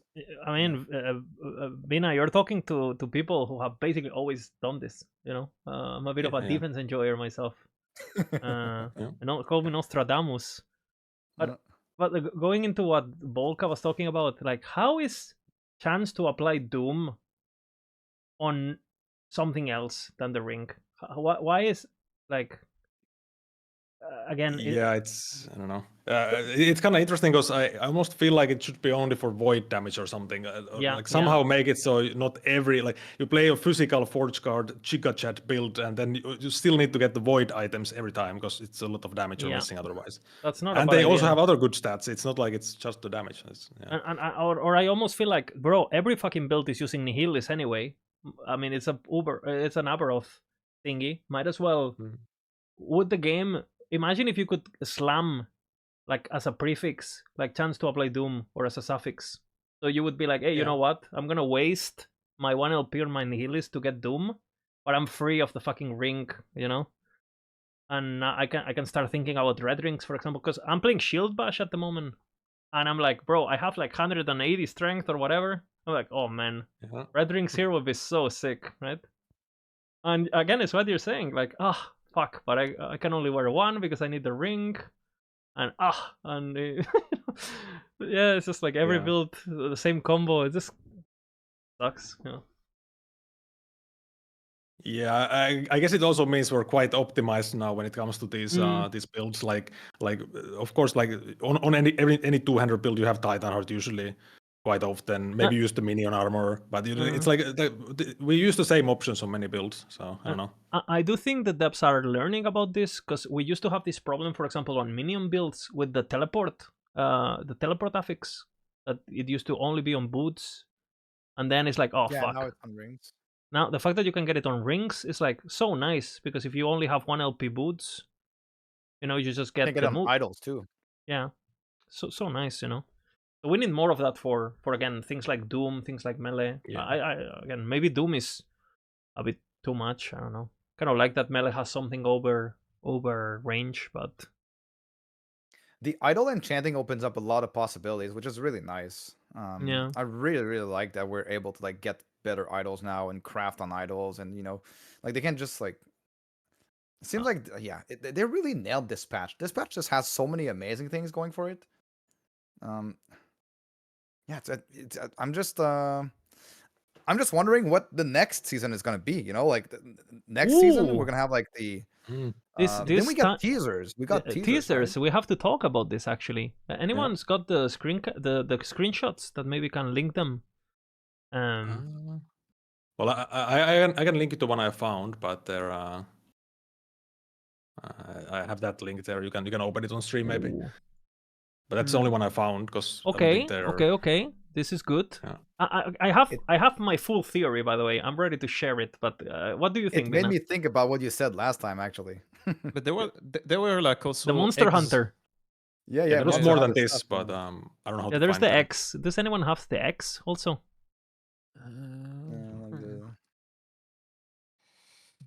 Let me check. This definitely seems primal, no? Though this like it definitely seems Monster Huntery. As you kill a bird, you get a feather. You put the feather with a bow, and you get like a giga attack speed bow or some shit. No, that's kind of the vibe I'm getting. And the X, I think the X are gonna be the recipients. So maybe the X give you like, you know, kind of like tells you about the implicit or something, and then the ingredients are the affixes. I think it's gonna be primal uniques are gonna be some sort of like recipe crafting. I'm pretty convinced about this basically. Where you get And this kind of reminds me of like Diablo 3 or something with like the Hellfire amulet or whatever. Like you did the bosses and you get the ingredients and then you craft the unique item. Right? It kind of reminds me of that, but I mean, who knows? Yeah. I think it's gonna be something like this for sure. Pretty. I don't know. Do we have the X? Teaser of the I don't X. know if anybody maybe? has a link because I can't find. That's the only thing I could find was those. I don't know where I saw it because I saw it somewhere. I didn't Yeah, watch saw the it somewhere stream. too. Well, if someone links it, we'll put it on screen. But Yeah. yeah, but the eggs look pretty cool too. Basically, they're like they look kind of like the egg of the Forgotten, but with empty eggs. You know. Mhm. And the fact that they're already teasing all of this stuff, like it's like what, like 3 weeks or something to the patch, and they already tease new things for the next season. I mean, that's a pretty good sign that, you know, maybe the next patch is not 9 months away, but more like 4 Yeah, months away. I was and gonna again, say that. this was supposed to be for for the original 1.2, right? Because the Monolith, the Weaver stuff was supposed to be season 3. So I'm pretty sure they just had this. I think this is pretty. This is already. They have done work on this already, basically, right? So. Yeah. Yeah, it's a good sign that they're showing this and starting the teasers as well. Like just keeping the hype up, you know. Like we have a really good season, and then there's more. Yeah. Oh my god, there's more. And then next Friday, I'm sure there's gonna be even more. You know, so it's a really there's good. the X, no? Yeah. Click on the link. Ooh, there's the X. Thank you. So yeah, it's like what, like stony. It's like dragony, kind of, no? Kind of. Yeah. It reminds me of Yeah, but those mobile games where, you know, you put money and your dragon gets bigger. And if you look at it, like the colors of the base of the egg is always the same with the blue and the brown, and then there are like some that's true. different vibes from each one. Do you guys think because it's an egg, it might be something you put into the Nemesis itself? Like there's some sort of cross, you know, like, do you think this is going to be standalone where it has its own like dungeon-like altar or his own kind of like a Wuben Echo where you do this breathing thingy? Or do you guys think because it's X, you're gonna replace the egg of the Forgotten with this egg or something? I mean, I feel like the things on the bottom right, like the ingredients, they kind of match the eggs. So maybe there is a base egg that where you add stuff on it, and then it looks different or something like that. Yeah. Breathing. It's a breathing. I'm actually wondering if they let us craft like an egg and then it spawns a boss based on like what you used to craft it, and kind of. yeah, and it's gonna be an insane something boss, and then you get the loot based on the ingredients. And maybe the ingredients are tied to the difficulty too, kind of like Metamorphosis, no? Where like, hey, you get the thing that has a chance at Giga Legendary thingy, but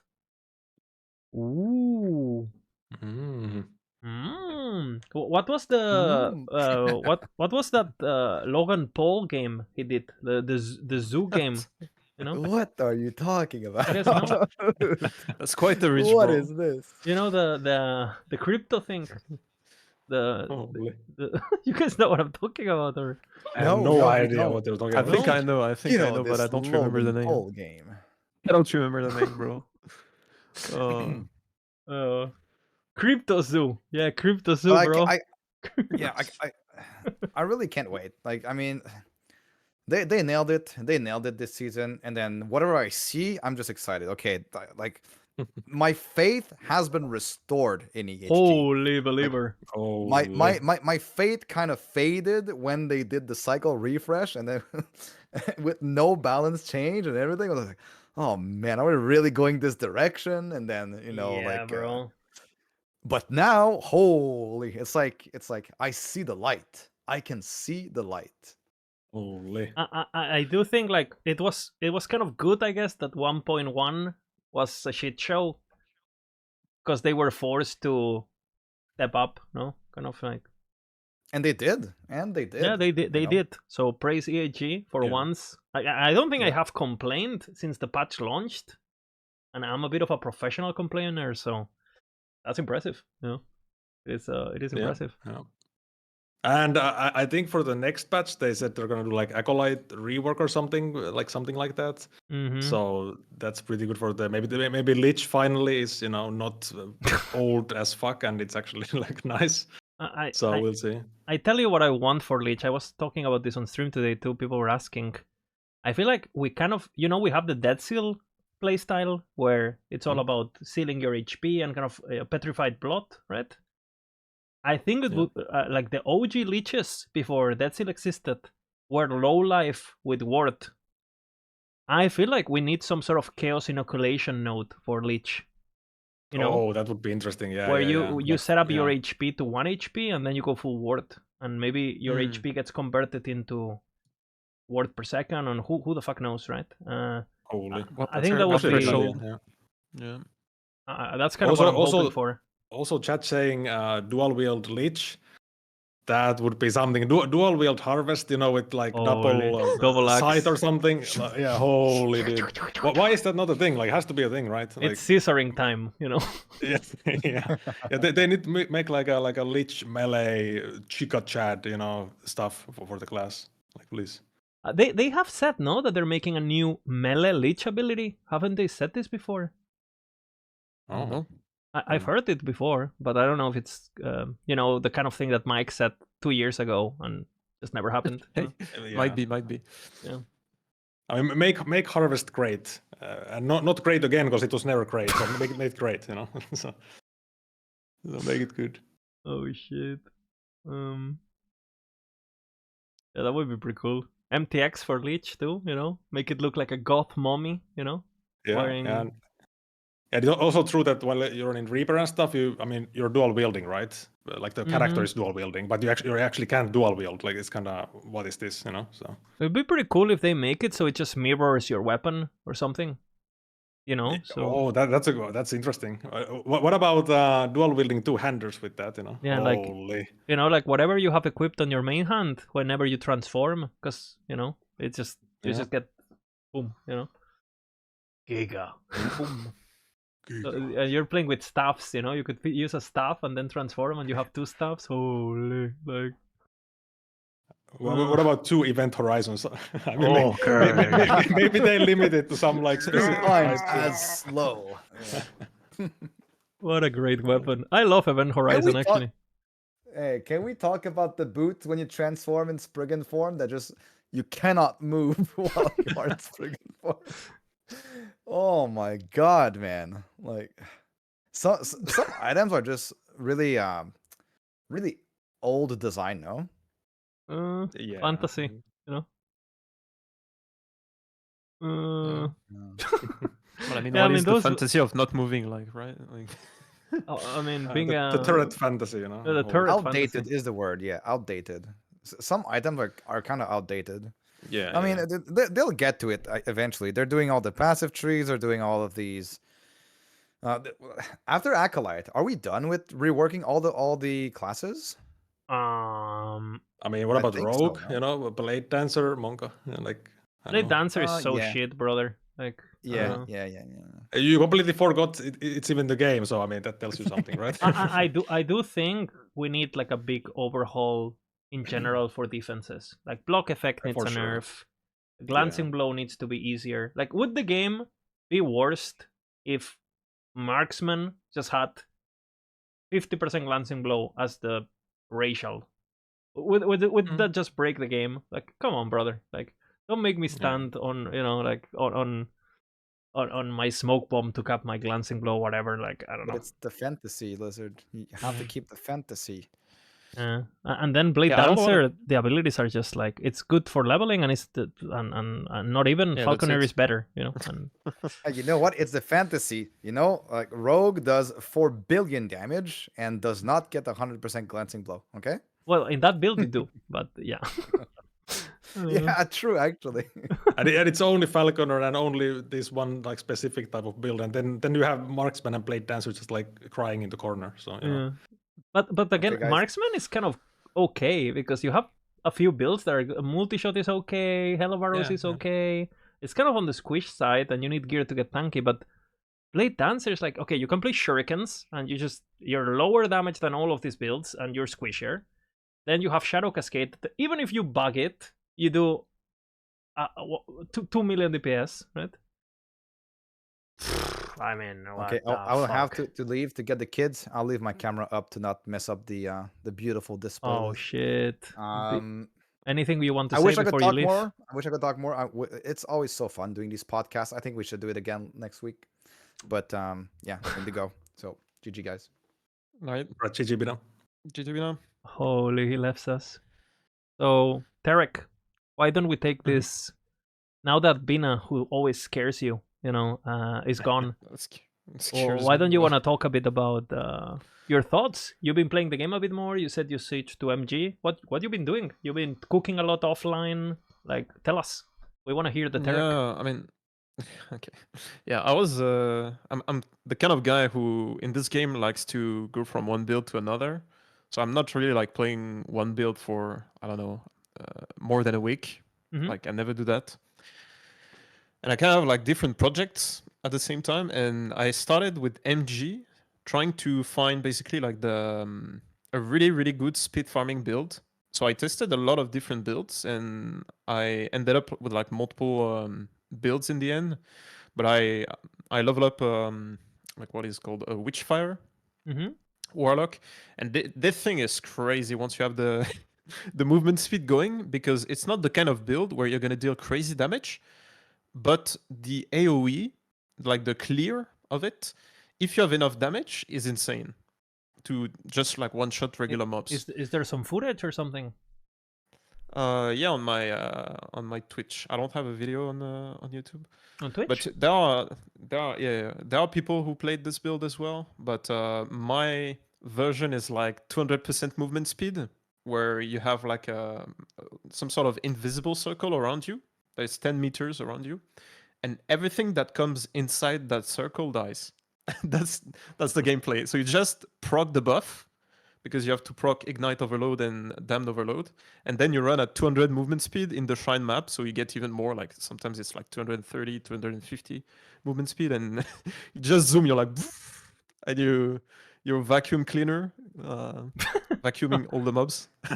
I mean, this is the Righteous Fire build that people want, I guess, right? Kind of. Yeah. But Yeah. you also have like, what's it called? Warpass. Warpass is pretty good. Because Warpass, you can take it higher in corruption, in tankiness, because Witchfire tankiness or single target DPS, it's not there. It's more about trying to get the speed and enough damage to kill everything. It's like a very, very specific build. I would say like the way I build it is like very specific. You wouldn't be able like to kill bosses. It was a struggle, to tell you guys, to even kill bosses at like 300 corruption. I was taking minutes to kill the timeline boss. It's just a AoE, no? Yeah. It's just like crazy farming build, but it's just good at that, and that's it. This is very interesting what you say, Tarek, because when we were playing on CT and we were like cooking the builds for the patch and kind of like thinking about what the meta was going to be, obviously we did focus a lot on tankiness and corruption and DPS and what we always do. But it's very funny that I feel like now, even though I think we kind of nailed it, I wonder what builds we would have explored if we knew that a lot of the meta was going to be around, for example, doing False Temple, which is a very particular layout with a very particular level of density, with very particular set of enemies, right, and all that. Because builds, again, something like Time Rod proliferation, things like that, like builds that, because again, if we look at the layout on screen, right, it's basically like a corridor, basically. There's always like there's like some big areas, but most of it is like a corridor. It's like a line, basically. Where I don't think you really miss, for example, not having a dash in this map. You just wanna zoom and do damage on the go. Yeah. And for example, the two builds I've been playing this patch, I played Judgment, and now I'm playing Shield Bash. And these two builds, they're great at playing the game, but they're not the best at doing False Temple. Let's just say that. If you compare it to a Warpath, or you compare it to a Racing Strike, which you enter a room, bonk, and you clear the entire room, right? So I wonder, as they add more strategies and more of this, it's not only about it's not only going to be about what build is the fastest or most damage or that, but it's also what is the best build at doing the content, no? Like and it seemed like you have build... multiple. Sorry, I think there are multiple like ways also to farm the end game, because like False Temple, it allows you to like farm XP, farm what is it called, the favor, also the new currency and XP in the new faction. But you also have like, for example, the Rune Prison strat, where it's mostly like mini bosses, because you have to fight like multiple exile mage at the same time. and like a speed farming build is not great at that, right? Like Yeah. you want like a high single target build. I don't really care about movement speed on that because the area is it's not really big, right? Yeah. So and it's also pretty high XP. It's even higher XP than False Tempo, but you don't have like all the favor. You don't have as much gold, but it's also the fact that now we have imprinting in the game, Yeah. and the imprints proc from like different stuff. So you could do like, for example, the imprint from the champions, and you proc a ton of champions with the Exile Mage. You could do the areas, the Woven Echoes with ton of chests. I've seen someone on Reddit talking about the what is it called? The one with a lot of chests and lizards. Troves. Troves. Yeah, Unclaimed troves. Yeah. Yeah, you do troves and like you just print Barnacle. it. Yeah. Yeah, Barnacle and Troves. Yeah. Yeah, you just print it, and it's like you have the loot from the lizards plus all the chests. Yeah. Yeah, it's really good for. I mean, that's basically what I'm doing all the time. It's just the Trove Yeah, strat. I don't know how you guys feel about the fact that like it's kind of interesting how like normal echoes are kind of useless now, and you just want to do these strats, which is it's good, but it's also I don't know. I feel like the opening chests and just going to throws and like doing this thing, it kind of I don't know. It's kind of weird to me. Like it reminds me of like Diablo 3 days with like you just opened like chest and it's the launch experience where you would just open that chest to be able to do the last difficulty, right? That was the metaphor. Yeah. Like I don't know. Like it's cool, but it's also very like one-dimensional and kind of weird. It's funny too. I actually had this as a topic for the podcast. Like, would you rather have the game push more into the full clear meta, or more of like this objective chest rushing meta, which is kind of like what the patch is going into, right? Like, for example, when I do Trove on my Shield Bash, it's not as bad as doing False Temple. Because again, I just like kill the champions, kill the mages, kill the nemesis, and open the chest, and boom, right? And because I have maximum stun chance, every time lizards appear, they can't move,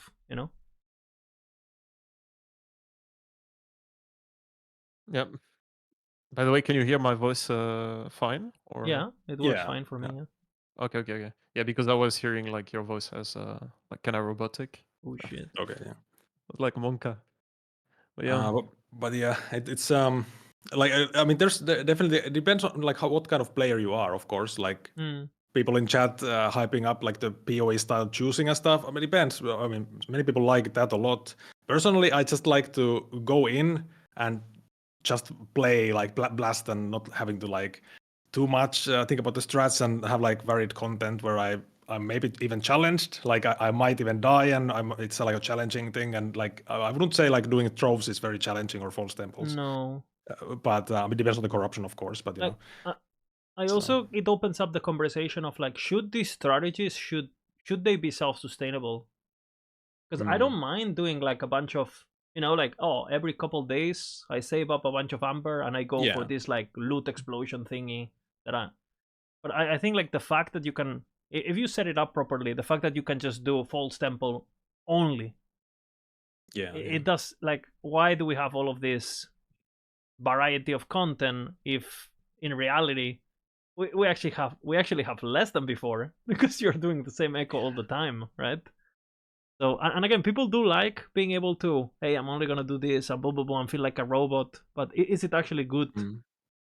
Is this a good direction to take? I don't actually have an answer for this. Yeah, I think they need to cook it a bit more. Yeah. Right now, it feels like a good first draft, but like those questions, like you don't feel it right now, but in like a few seasons, you like even next season, if like the strat are the same, like people are gonna feel it.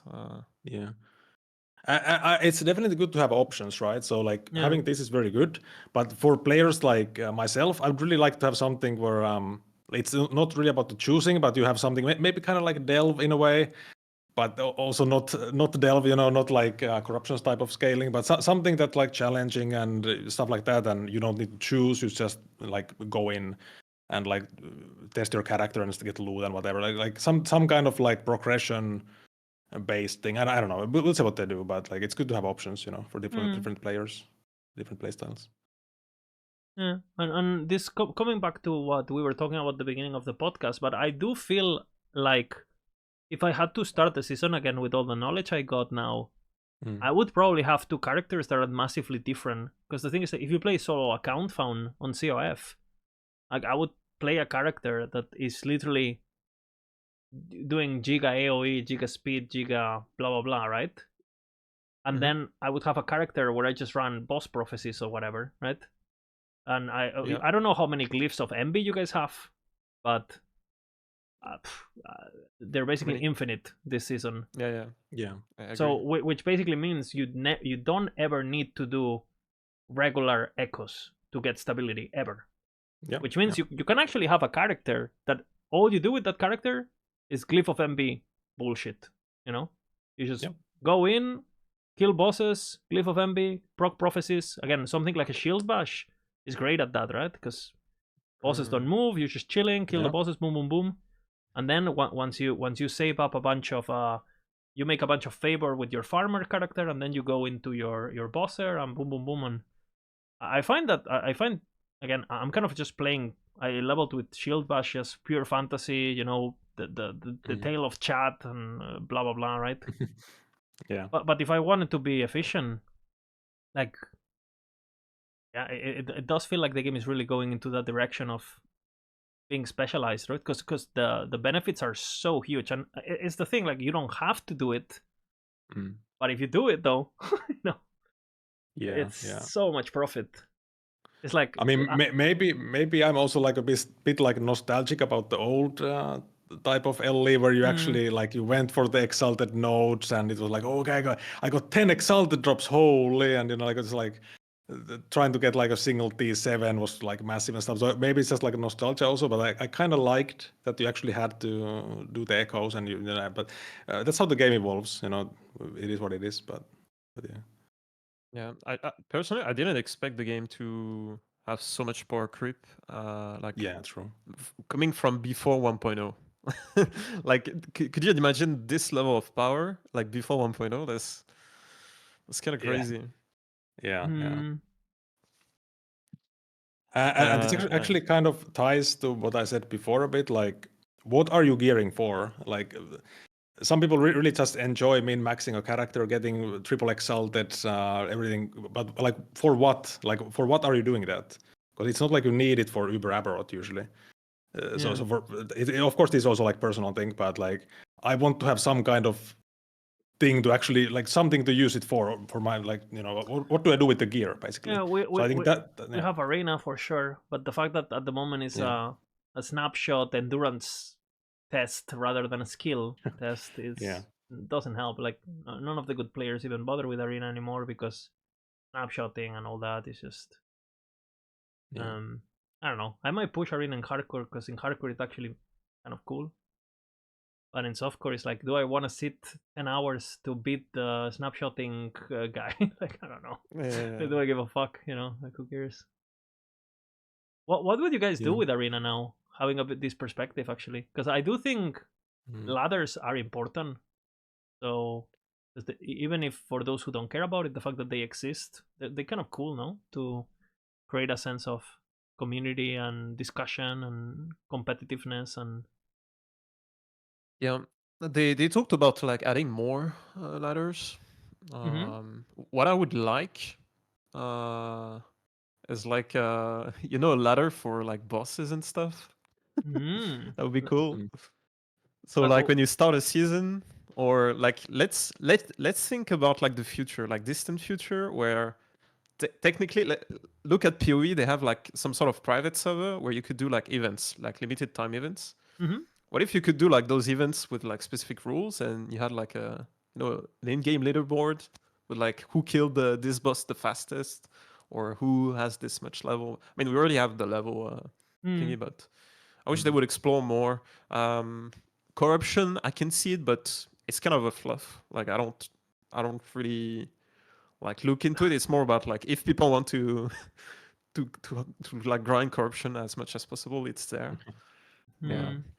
I hate that corruption doesn't really It's just time invested, right? It's like you see someone who's at 5k corruption or 10k or whatever it is, and it's like, okay.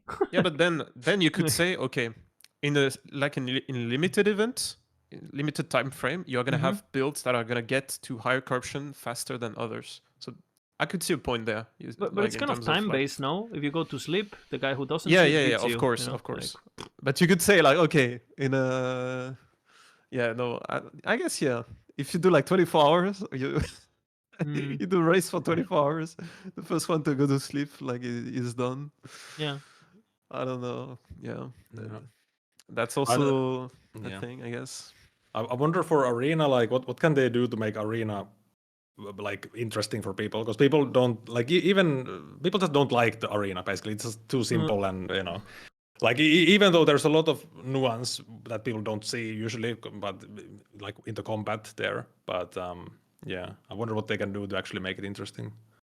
I was thinking about this. I think they should make setups. Like they should make it so, like basically the arena, the infinite mode, instead of being called infinite, it's called challenge mode. And basically they should make it so like every week or whatever the fuck, it has like a set of waves. They're the same for everyone, right? And so there's no RNG that way. And Kind then of like challenge rift in that. yeah, like some sort of like you know, wave. So people are, you know, it resets every week or whatever. So you know, there's some variety there. And then maybe make it so if you like, since everyone is fighting the same mobs, you could just have like checkpoints. Because what people don't like about Arena a lot of the time is the fact that you have to spend hours before it even gets challenging if you are fighting for those top spots, right? So I don't know, maybe something like a D3 style without the fishing component, which obviously people hated in that game. Like make it so every 100 waves an Uber spawns, you know. I wonder if they can make it somehow kind of like Greater Rifts, but better, like improved, of course. But because I think actually many people enjoyed Greater Rifts in many ways with the leaderboards. I don't like that and they stuff. were fishy. That's why I'm saying that they should have like the same setups and the same waves. Because like playing until you get the god, you know, spawn, that's not really. Yeah, that's not very fun. Yeah. They could make like a fixed seed and like fixed do seed for sure. weekly leaderboard, and like it's the same for everyone. Like you can fight how many waves you want, and it's the highest wave after a set amount of time. Like yeah, and that way they could get more crazy with adding shit into the arena. Like because right now I'm kind of like against in the current iteration to having champions and bosses and things like that. Because imagine you get that spawn one wave of rank 1, you just feel robbed, right? But if everyone gets it in the same wave, everyone is getting fucked, right? So it's like, all right, let's get fucked together, you know, it's fair. So yeah, I don't know. There's for sure a lot to be. The game has changed so much since the original arena that. What if there is a fixed seed for like the whole season? Yeah, I mean, to be honest, if there's thresholds, I don't really mind it, because if that's the whole season, because again, once you've been through the first checkpoints, you're never gonna do the old ones anyway, so repetition is gone anyway. So I don't dislike it, honestly. And I think for hardcore, the checkpoints would make a lot of sense, right? Because it would be like, oh, I think my character is ready to get checkpoint 4. I'm gonna go and push, but I'm gonna quit, and I'm gonna go farm more. So I want to be in the ladder, but because right now in hardcore, if you enter arena, it's basically to kill your character, right? Because you don't want to do a bit and then exit, because then you're gonna have to spend so many hours to do it again, and it's just not really enticing. But if you had some sort of checkpoint, that could be interesting. And again, all of these things like corruption ladder, and I honestly think the moment you add softcore into the equation, it's just gonna be fishing, and it's just gonna be whoever, you know, plays more hours will just eventually boom. I mean, it's not gonna be like it's gonna be like super fishy, but it's gonna be there for people to like interact more with the game, you know. Like better than pushing 10,000 corruption for sure. So. Yeah. It's not gonna be you or me, but there's gonna be some people who are gonna enjoy this, right? It's like, for example, if you play WoW, there is like different kinds of PvP. Like you have battlegrounds, you have arena, 1v1, 3v3, 5v5, kind of stuff. Yeah, I don't know. It's interesting topic. I hope they take a look at it just for the sake of the game and the future of the game. Yeah, Again, I don't know. I think corruption should be capped anyway, and if they want to make a ladder about it against who pushes fastest or whatever, that's fine. But yeah, I don't know. Give me tiered monolith already. I mean, you've been asking for that for like 5 years or something. I asked Mike in real life, and he told me that he agreed actually, but that maybe one day, I actually wonder when they make something else than monolith for Endgame, like something completely new. Maybe Arena rework is that, but it's just interesting. Like, I mean, if you look at the player counts and stuff like that, I mean, people have had a lot of fun with this patch, but they still quit after like a couple of weeks, which is, of course, it's normal for an ARPG, but maybe you can still make things way more interesting for sure, like it apart from the monolith. So you know what they could do? They could do like Vampire Survivor mixed with Arena. Like ooh, interesting. Yeah, kind of like a there's roguelike type of potential thing. there. Yeah, and then it's like a it's a separate league mechanic or leaderboard. something too. Because then you could have like specific build just for this game mode, because you'd have like bonuses and stuff. That would have been like some cool roguelite, boom. Yeah. I mean, and I bet like some people would play that shit like a lot, and then you put like a progression system on top of it with the faction. Oh, that sounds good. That sounds good, actually. Holy cooking. I really miss the early days of last Epoch, where like you would have a burst of players during the first weeks, but then people with gear during all the season, and then on the last week of the patch, everyone would be like, okay, that's what I got.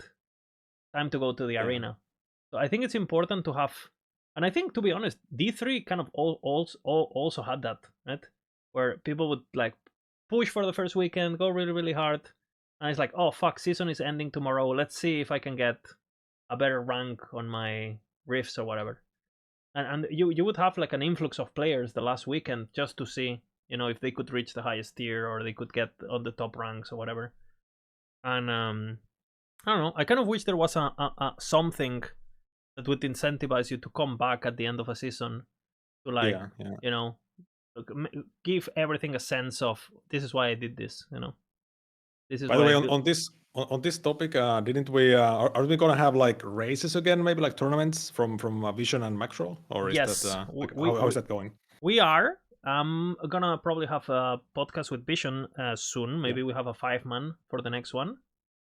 And basically, we have been developing already. This is already being worked on, but we're gonna have basically an extra slot here on Maxroll where it says events, and we're basically gonna have a leaderboard that, as long as you log into the Ellie Planner with your character, you import like your character and stuff.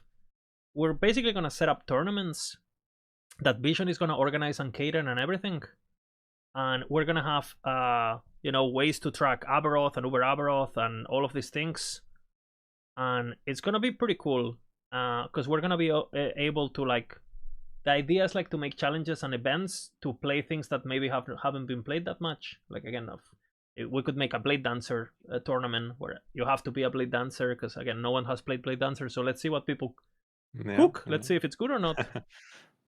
And there would be like a leaderboard with Arena, with Aberroth, with everything, right? With XP.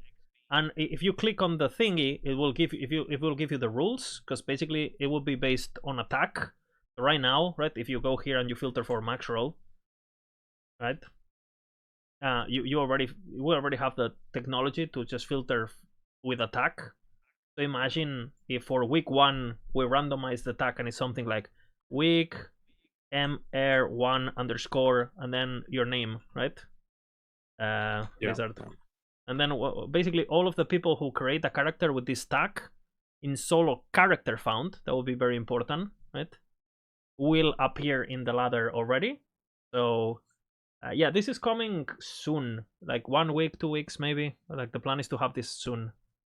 And again, kind of like what Vision used to do, it's coming back, and we will host it on Maxroll, and we're even gonna try to get EAG to give some cosmetic prizes for each week's winner and all that. We're also gonna have the technology to click on the ladder directly and open up its planner, all of that. So yeah, this is coming. Vision is already working on it, so official race is coming. Will you need to import your character again for the leaderboard to update, or is it just once and then just once? Okay.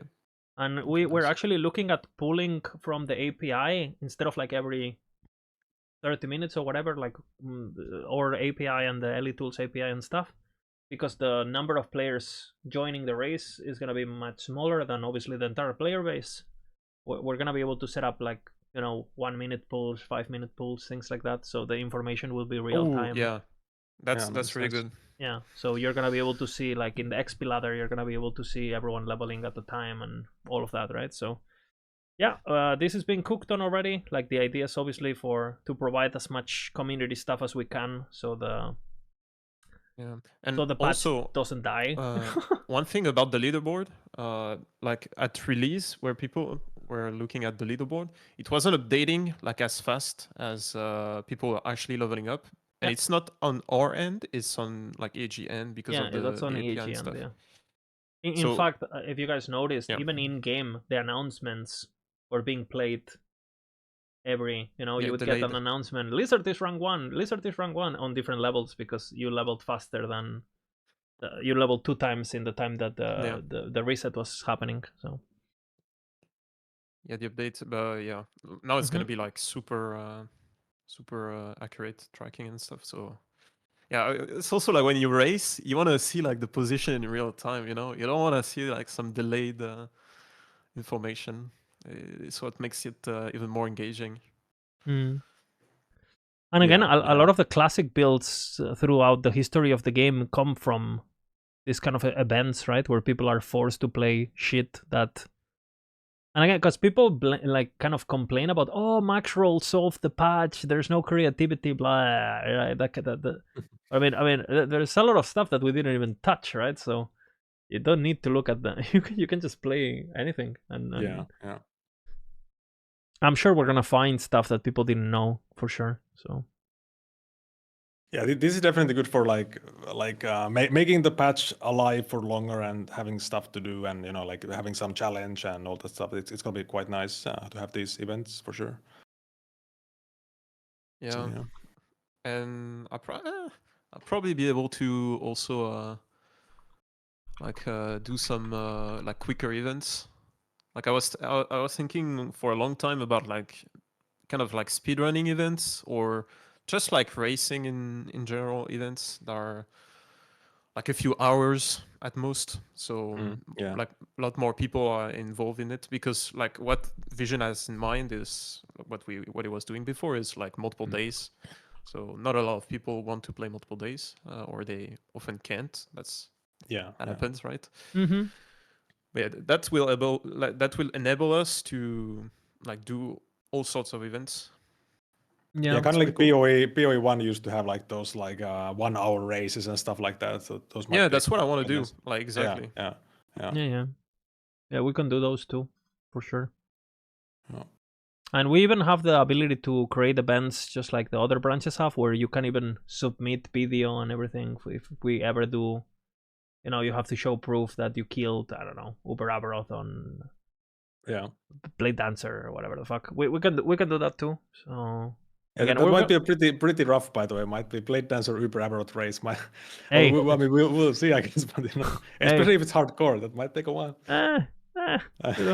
Dude, there was someone asking in the speedrun Discord about like, has anybody done a speedrun to Aberroth? I was like, what? Bro, a speedrun, like it takes multiple days. What do you mean? To be fair, I'm pretty sure my guy, my judgment guy, and I'm pretty sure Volka's guy too, was ready for Aberroth like 24 after 24 hours of play. Yeah, but 24 hours, like in one session, it's kind of crazy. Yeah, but I mean, you don't do it. One session is like, Hey, it's not a speedrun, bro. Multiple sessions, cringe. True. I think you could do it there's definitely some builds in this list that could do it before that. You know. Looking at you, Umbra Blitz. Yeah,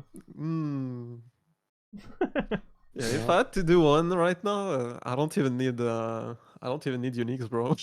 yeah, it's crazy. So much damage. right.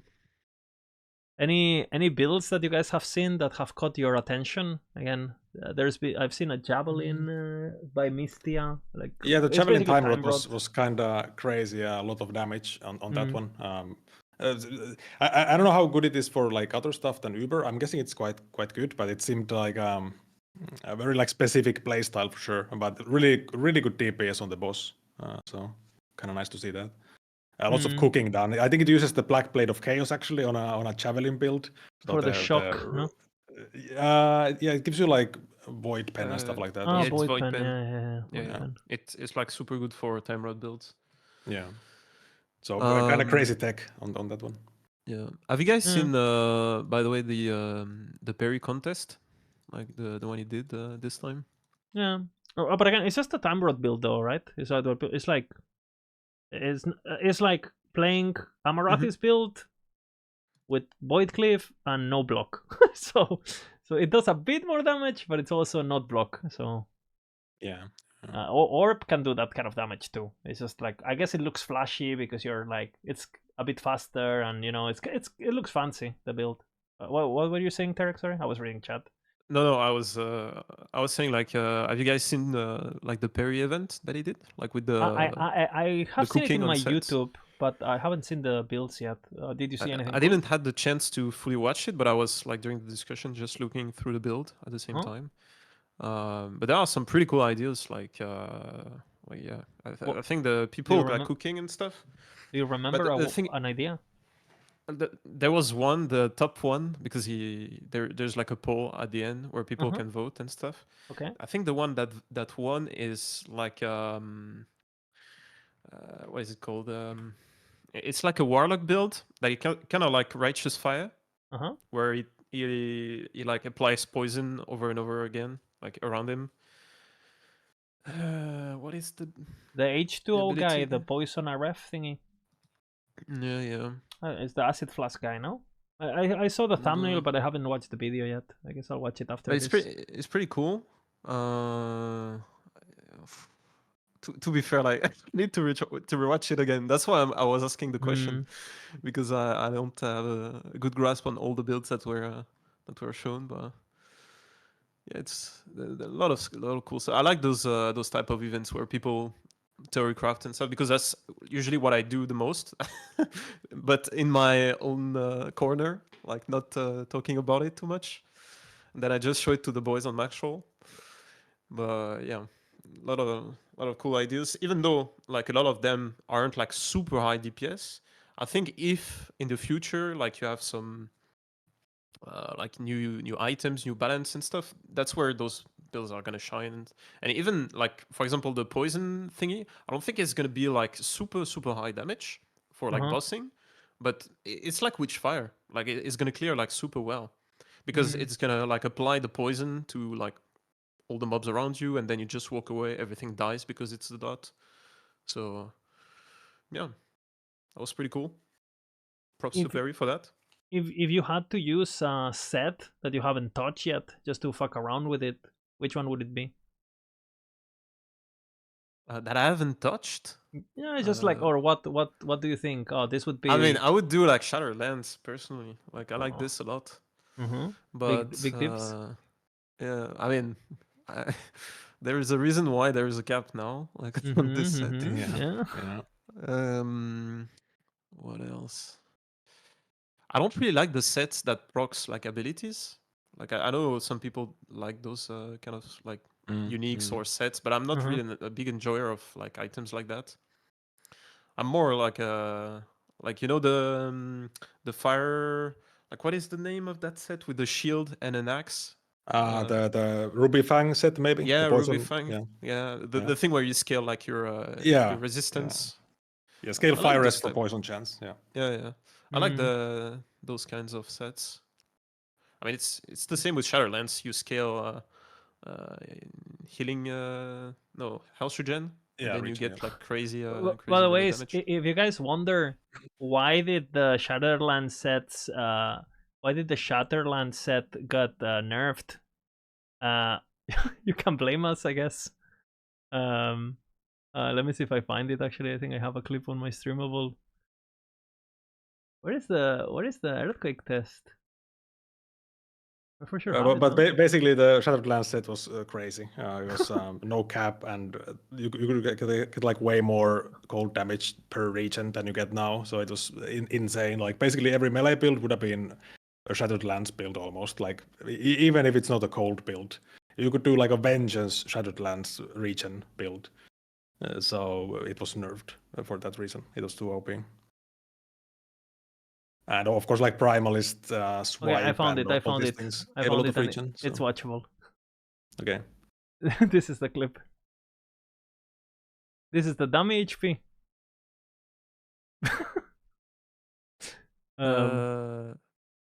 We don't see it at the top. Yeah. You guys Okay. don't see it? Yeah, you see. Yeah, you see the HP bar there. Yeah. Okay. I see. You see the HP bar? It's melting. Bonk, bonk. Pong, pong, pong, pong. Yeah. Yeah. So if you want to Very know why did the set got capped, because of that video, pretty much. You know, it was a bit insane. This was during the testing, of course. What would you go for then, Volca? Like Shattered Lands also, or? Yeah, for sets, I don't think I would build Shattered Lands. I mean, you could do it just for the fun, but it's a lot of investment for a bit of increased damage. I don't know. Yeah, but you also invest into health regen, Defense. bro. Yeah, but you can't get Vessel, so it's only regen, and you could just get a bit of Leech, and it's already like a lot of sustain. So I mean, dots, bro, dots. Mhm. yeah. Dude, the Spellblade, bro. It's also like many of those. I mean, yeah, maybe on Rune Mage or something. Master, But dude, the Rune Master melee. Boom, cold. yeah, maybe.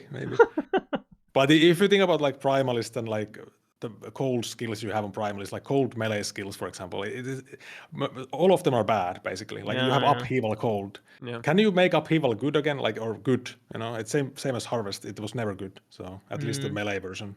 And you need to And use then you have one-handed like sword. swipe. Yeah, you have swipe, but it's no cold conversion on that one either, and it's bad. And it's like 10 times the damage. So it's like not many options if you want to do like actual cold melee build. I actually think, Volca, this ties back to the poison discussion, where, you know, a lot of people say like, oh, it's poison is dog shit, blah blah.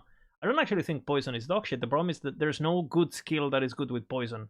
But poison itself, the moment there's a skill that has good scaling with it, then poison is broken.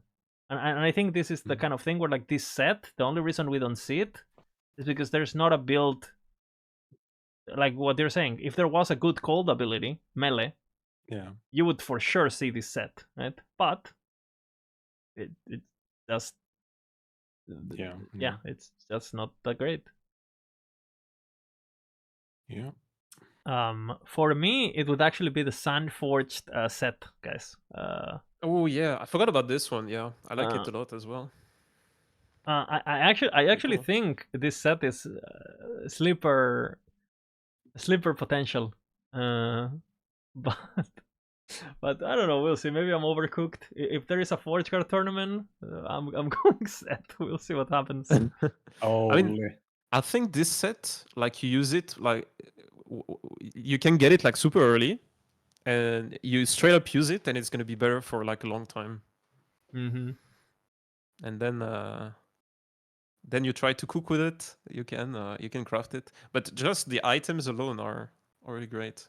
Mm-hmm. You know? Yeah, they have good stats. Yeah, true.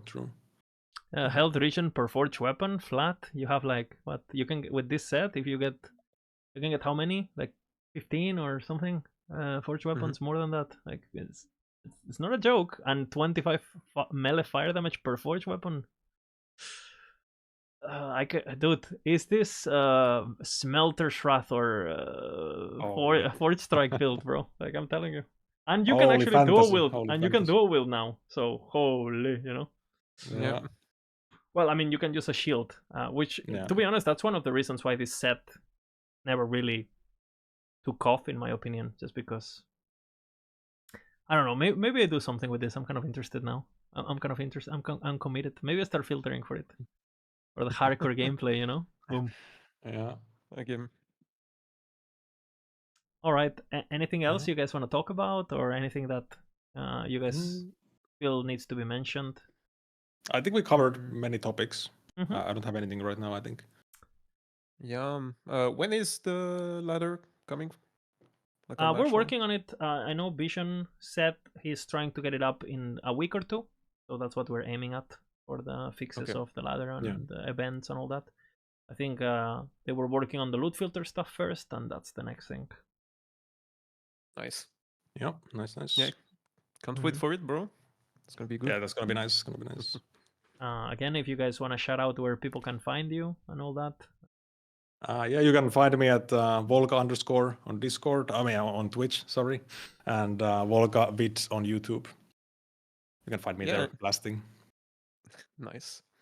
And you can find me at Terek_Eli on YouTube, and Terek within a 3 instead of the E on Twitch. Insane. Again, they will be linked in the description and all that, like always.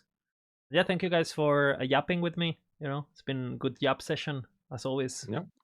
Insane session. Nice.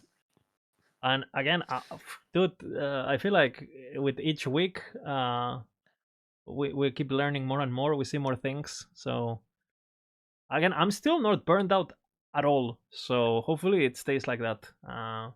So yeah, thank you guys for watching. Also, I also have like always like a next goal like this patch. Mm-hmm. Yeah, it's kind of crazy. Yeah.